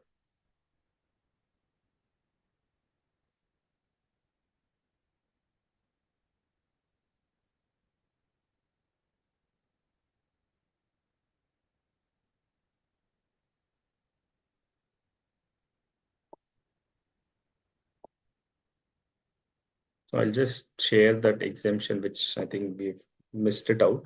Services provided to a recognized sports body by an individual as a player, referee, umpire, coach, or team manager. Okay, specifically select see these words: player, referee, umpire, coach, or team manager. That is people who are on the field for participation in a sporting event organized by a recognized sports body is exempted or another recognized sports body. Services provided by a recognized sports body to another recognized sports body is exempted. Services provided by the player, coach, referee, umpire, team manager to the sports in a sporting event organized by a recognized sports body is exempted. However, services by individuals such as selectors, commentators, curators, technical experts are taxable. The service of a player to a franchisee, which is not a recognized sports body, is also taxable. The term recognized body, what we have discussed earlier, that will apply here. Okay.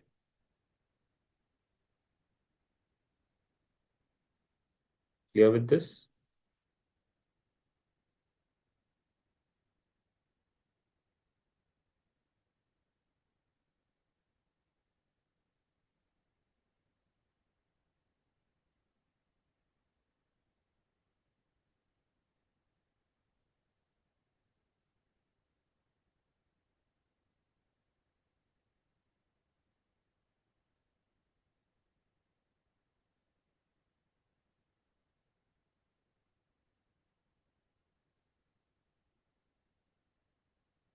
The answer is service provided to a recognized sports body only by an individual as a player, referee, umpire, coach, or team manager is exempt, but as a selector, it is taxable.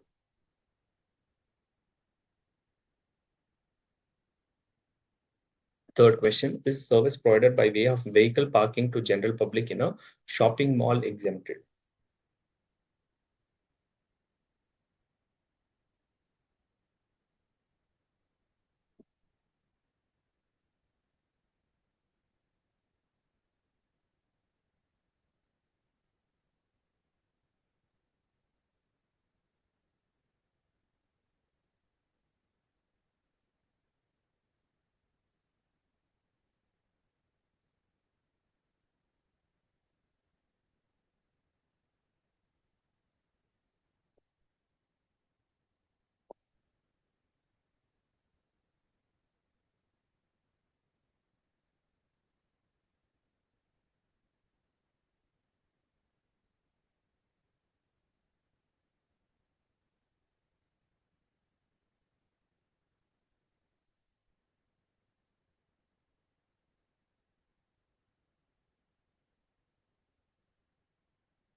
In third case, no services provided by way of vehicle parking to general public are not exempted under GST.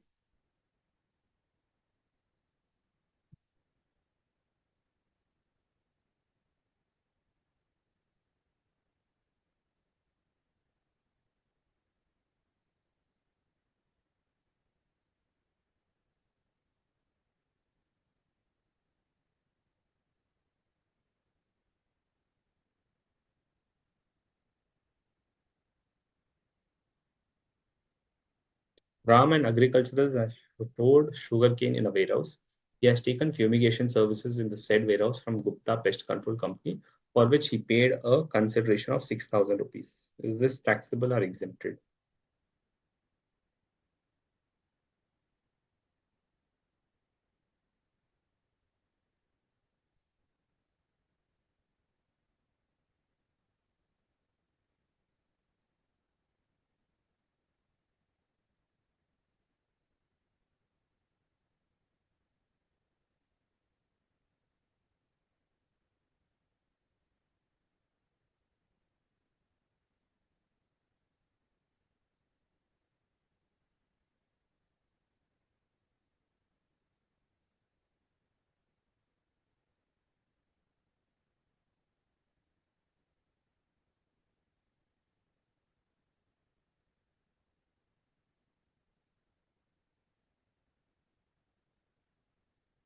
Yeah, for third point, parking services is all taxable. It is not specifically exempted. So just wanted to check. Fumigation services, we discussed today itself that it is taxable. That's right.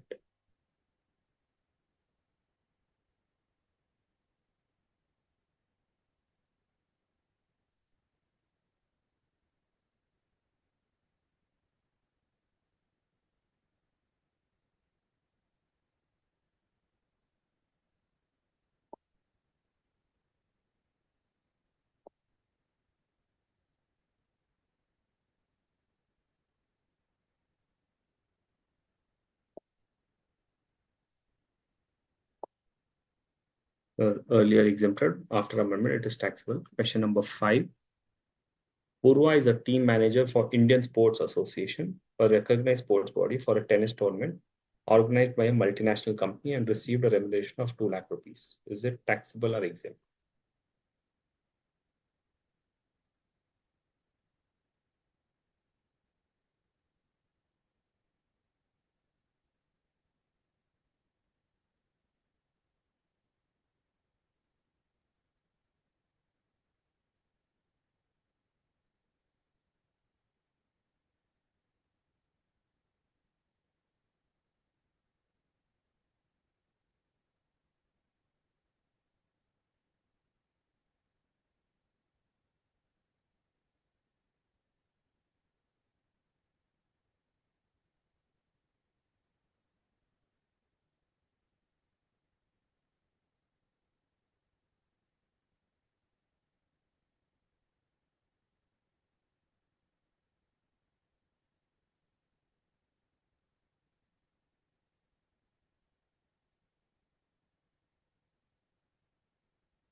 Ms. Nabula, I'm not able to answer your question because the academic team can answer that. Please contact the institute on the admission process. They will help you.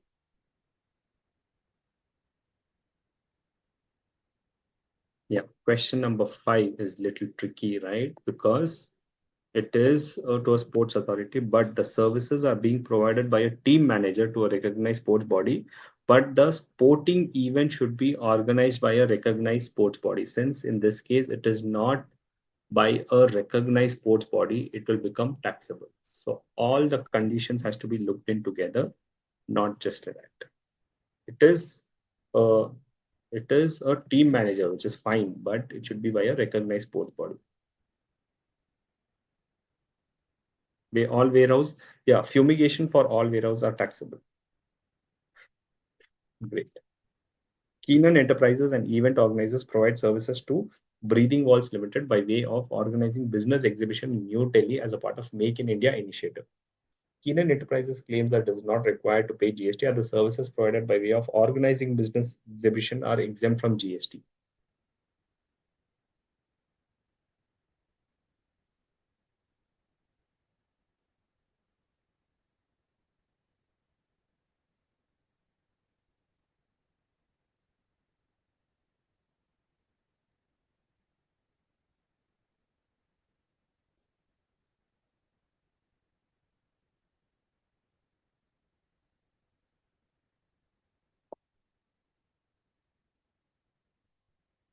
Services provided by an organizer to any person in respect of business exhibition are exempted from GST. We have not discussed this, but through this example, want to bring this point that any business exhibition are exempt from GST only when business exhibition is held outside India. So any business exhibition, the organizer, if he's holding outside India, that will be exempted. However, since the given case, the exhibition is being organized in India, the service of organization by Keenan will not be exempt, it will become taxable.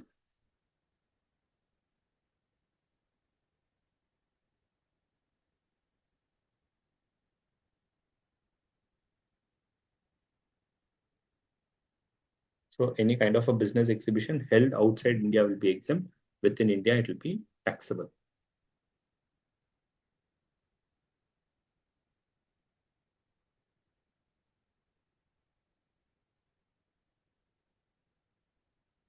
What is meant by institution providing services by way of education as a part of curriculum for obtaining a qualification recognized by any law for the time being enforced? It means that any institution apart from schools and preschools, it could be any other institution which is imparting education and it is providing a degree or it could be any qualification which is recognized by law, like a college degree, a CA institute, wherein it is providing education.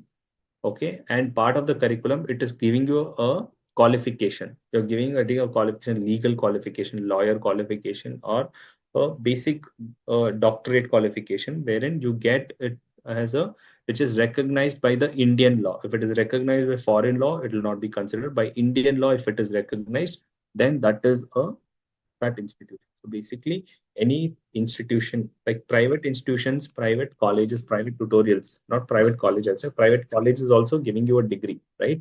So that is also a institution. But private tuitions, private coaching classes, they don't give you any degree.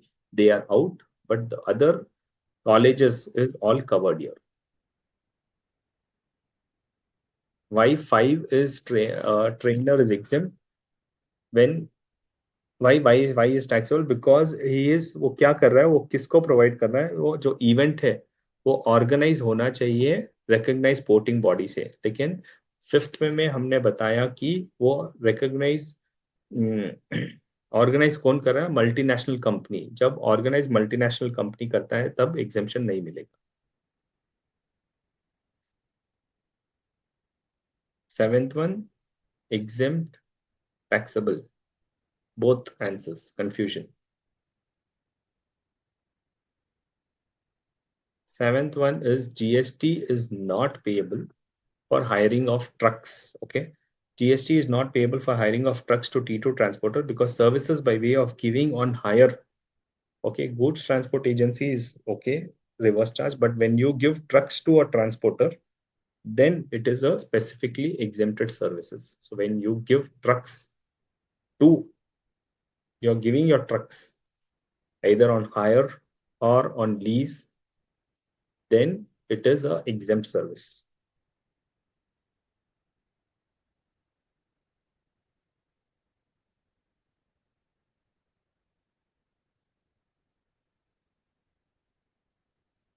Okay, let's now go to some multiple choice questions. Mr. Panduranga booked a Kalyana Mandapam in Tirupati for his daughter's marriage. Rent of the premises is 20,000 per day. Mr. Panduranga booked few rooms nearby Kalyan Mandapam for accommodating the guests. Rent of the rooms is rupees 850 per day. What are the transactions which are taxable or exempt?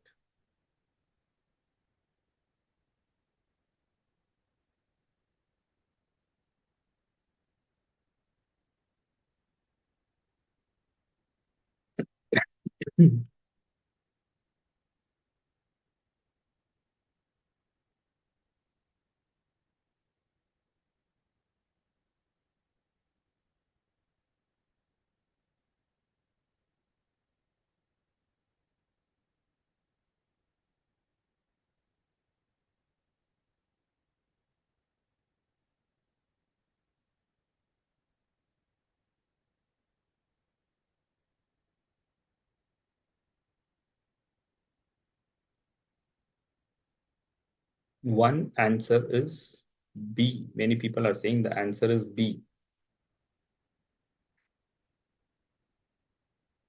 Renting of Kalyana Mandapam is taxable, renting of rooms is exempted. That's the right answer.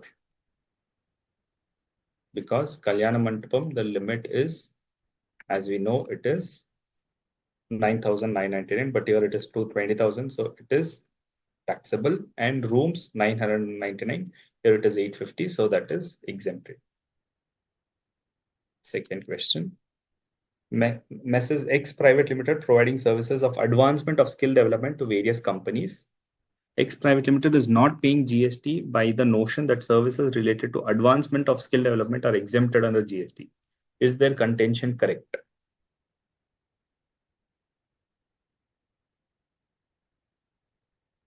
In seventh question previously, is it necessary to give trucks to GT on hire for qualifying exemption? Yes.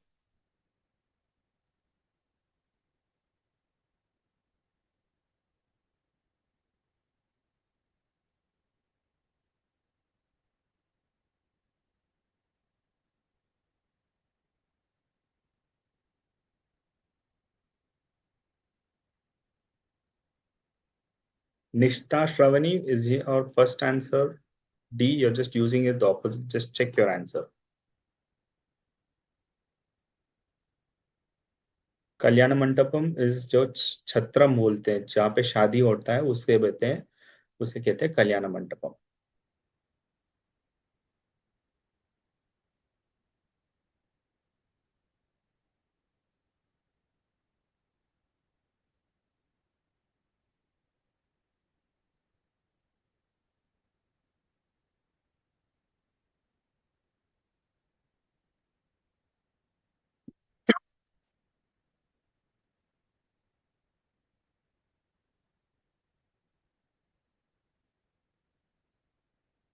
Two is exempt.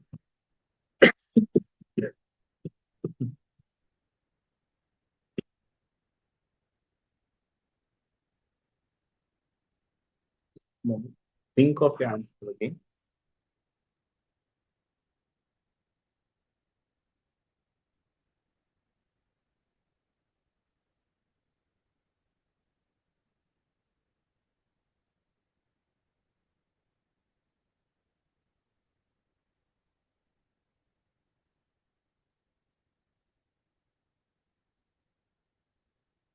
Advancement of skill development. Okay. Is X Limited is liable to pay GST because services related to advancements of skill development provided by charitable and religious trust is exempt. Anybody else providing this is taxable. Many have given the correct answer that it is taxable. But in exams, you will not get so much of reasoning. Just to understand for our convenience, I've given it. But in exams, it will not be so very convenient. So advancement of skill development should be by a charitable organization. Third example, third question. X Trust registered on a 12AB providing services of advancement of skill development to various companies. X Trust is not paying GST by the notion that services related to advancement of skill development are exempt. Now, is this contention correct?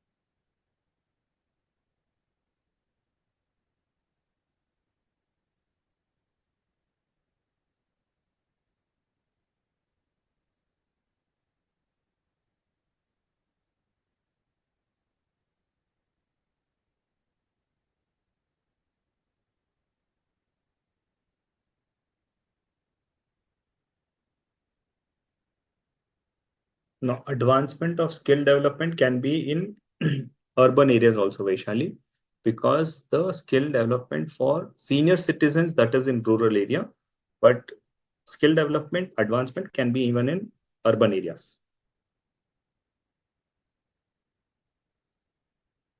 Hindi third question क्या बोलता है? Simple है, एक trust है जो 12AB में registered है, वो सर्विस प्रोवाइड करता है स्किल डेवलपमेंट को बहुत सारी कंपनीज को.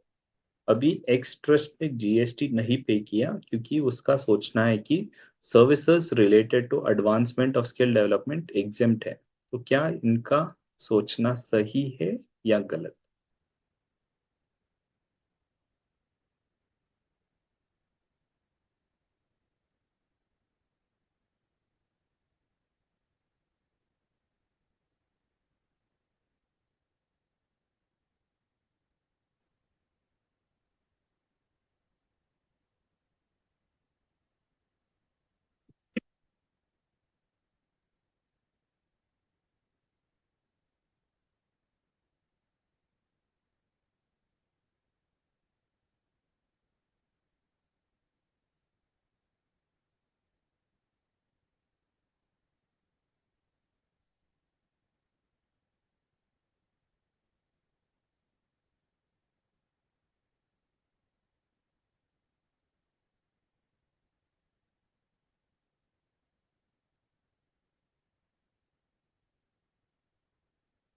Three, many people are saying answer is A. Yes, Mr. X Trust is not liable to charge GST.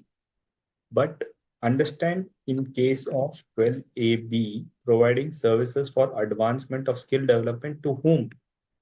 Whom should they provide this advancement of skill development? That is also important.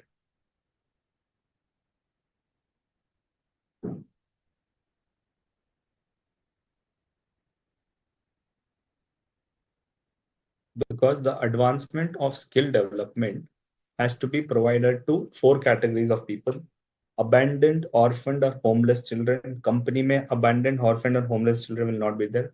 Physically or mentally abused or traumatized person in a company, they will not be there. Prisoners will not be in a company. Persons over the age of 65 years residing in a rural area, they will not be in a company. So when they're providing to a company, it's a general company. So since it is not to specified people, it will still be taxable.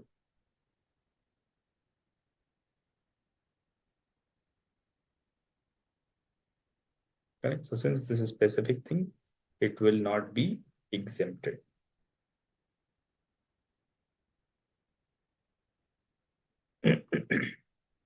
Question number 4, Mrs. Yatra Tours enters into bilateral agreement with KMVNL, a government of Uttarakhand. It is providing services with respect to Kailash Mansarovar Yatra. Is Yatra Tours chargeable to GST?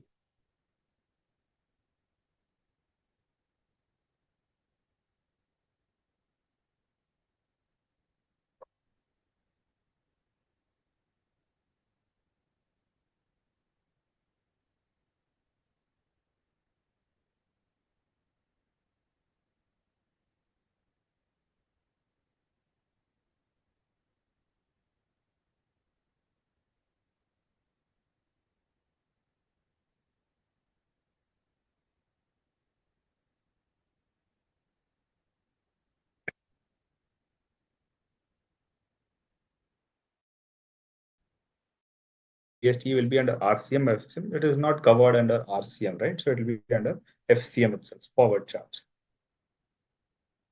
Both few people are saying A, few people are saying B. The correct answer is neither A nor B. It is answer is C.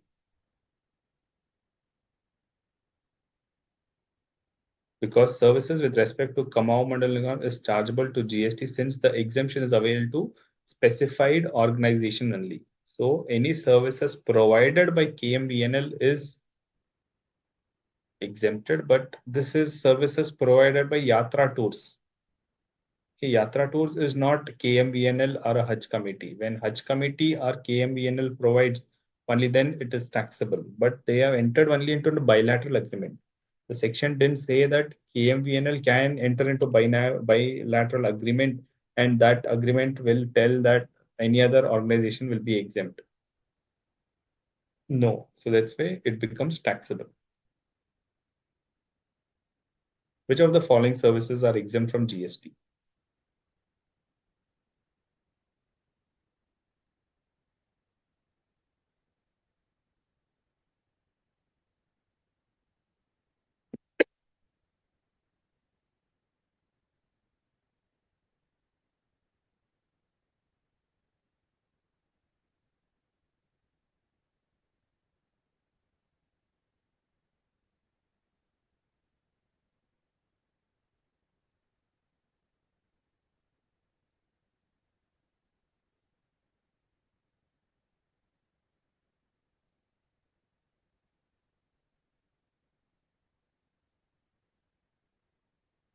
Answer is B. Good. Many people have given this correct answer. Answer is B.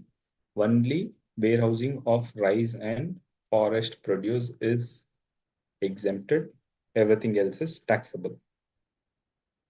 Sixth one. Mr. A met with an accident, was admitted to hospital. Mrs. A is staying with Mr. A in the hospital to take care of him. The hospital provided treatment to A and provided food facility to Mr. A.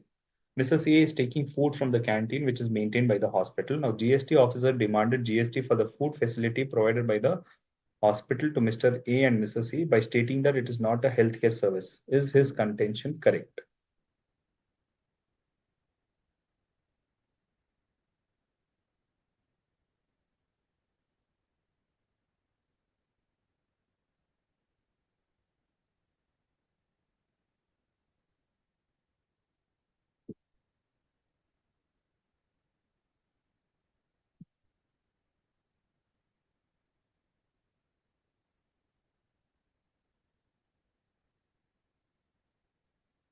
Hajj committee services exempted? Yes. Like how KMBNL is exempted, similarly, Hajj committee services are also exempt.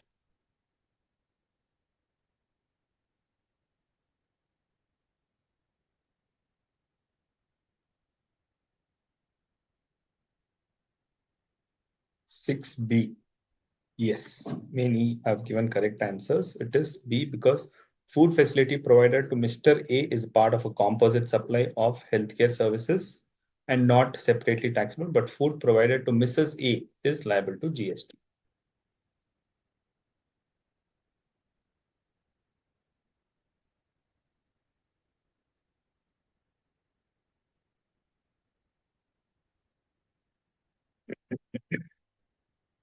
Conversion of paddy to rice will be exempt? No, conversion of paddy to rice will be taxable.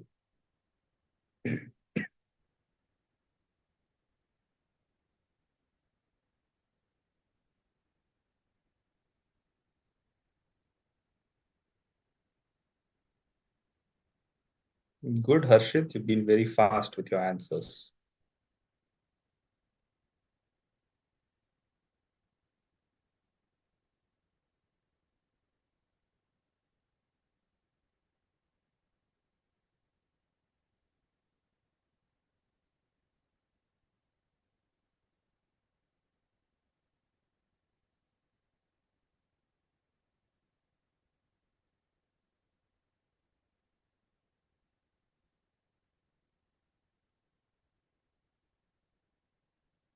Business facilitator, we read this today, right? So everybody is given a correct answer.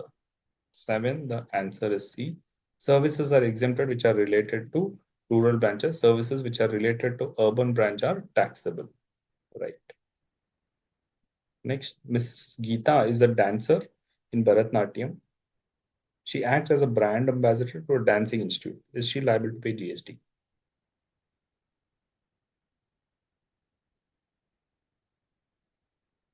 Paddy to rise is not a primary activity. Paddy to rise is a secondary activity. So that's why it's taxable.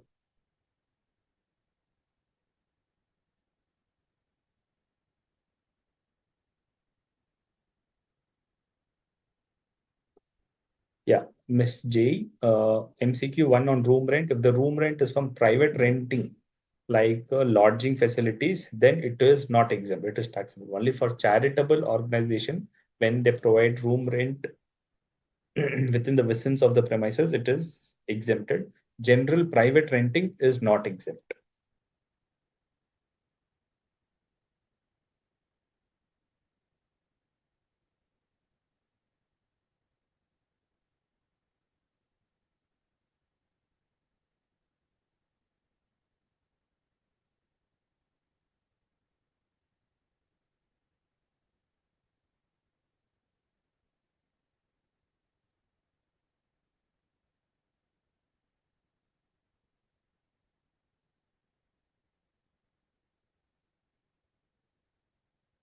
Milling of paddy to rice is given in para 5.23. Somebody was asking on that, right?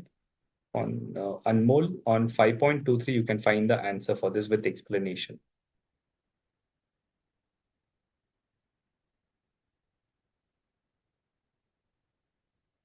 Miss J, yeah, you got the answer.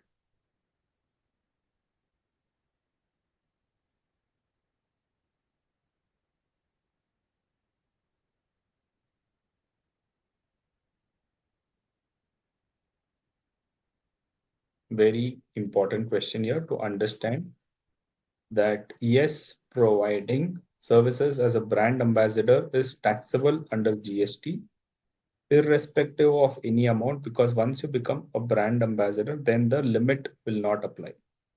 Then it will be taxable instantly itself. So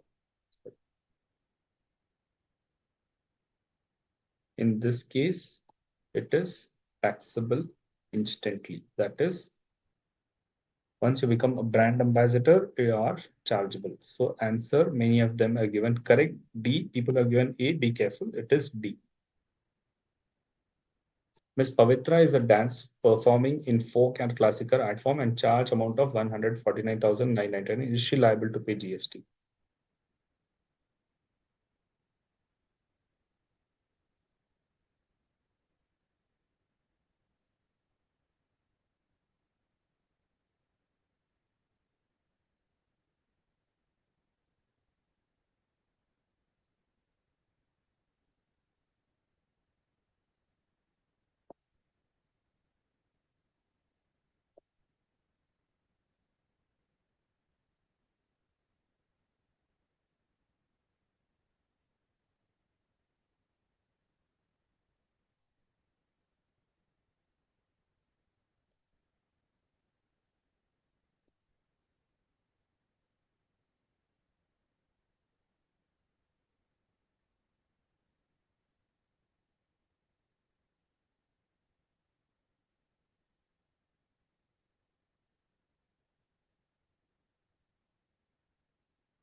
Ninth one.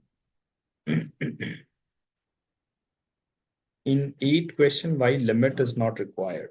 Because once you do a brand ambassador, तो फिर आपको brand ambassador हो तो limit की जरूरत नहीं है, आपको कुछ भी चार्ज करो, आपको ब्रांड एम्बेसडर हो तो आपको जीएसटी लगेगा.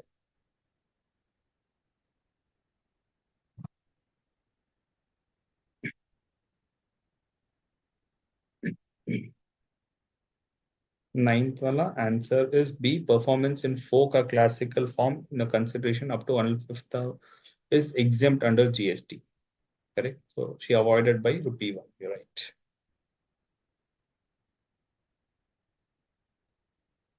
Question number 10. ABC is conducting a circus in Anandpur. Entrance fees is 550 rupees. Is this transaction taxable under GST?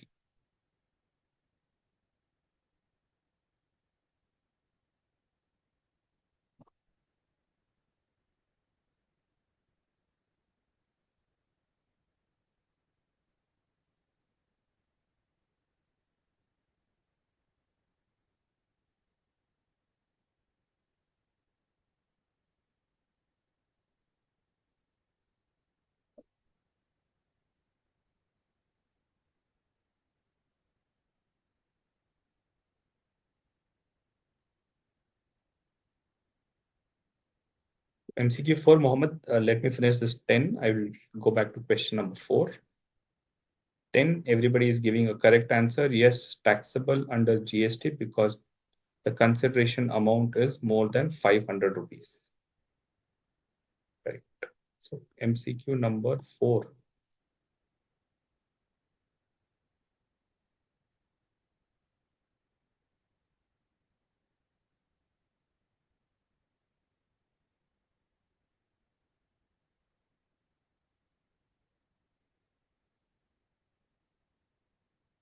Mrs. Yatra Tours enter into a bilateral agreement with Kumaon Mandal Nigam Limited. So this is a little twist in the exemption. The exemption says any services by Kumaon Mandal Nikas Limited for boarding, lodging, and accommodation is exempted. But now in this case, Kumaon Mandal Vikas Nigam is not providing any services. It is only Yatra Tours who is providing the services. Okay, it is providing services with respect to Kailash Mansarovar Yatra, but it's a private company, not the main government company. So that's where the services of Yatra tours will be taxable.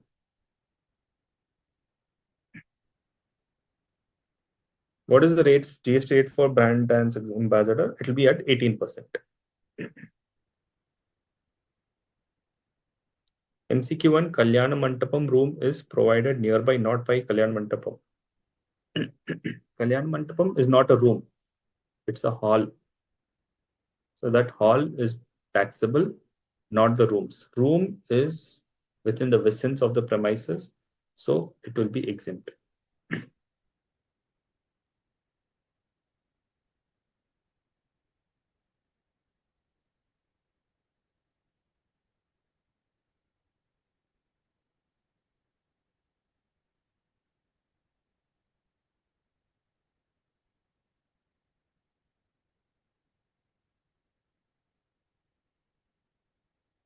Okay, so those were our discussions on all MCQs and objective type on the exemption chapters.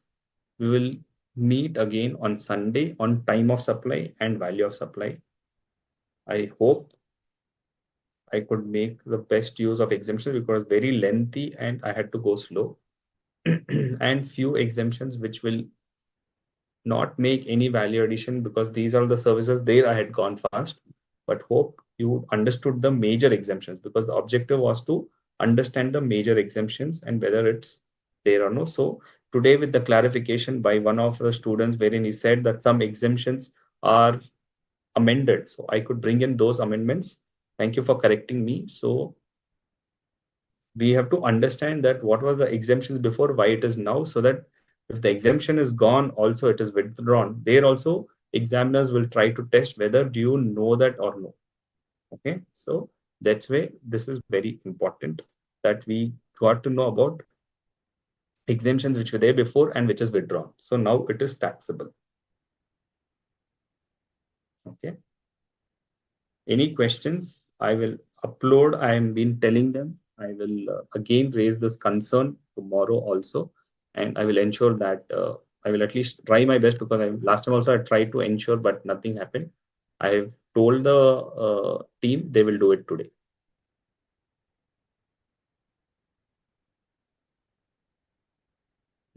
See you on Saturday on time of supply, and then Friday on Monday on time and value of supply. Thank you very much. Have a good night.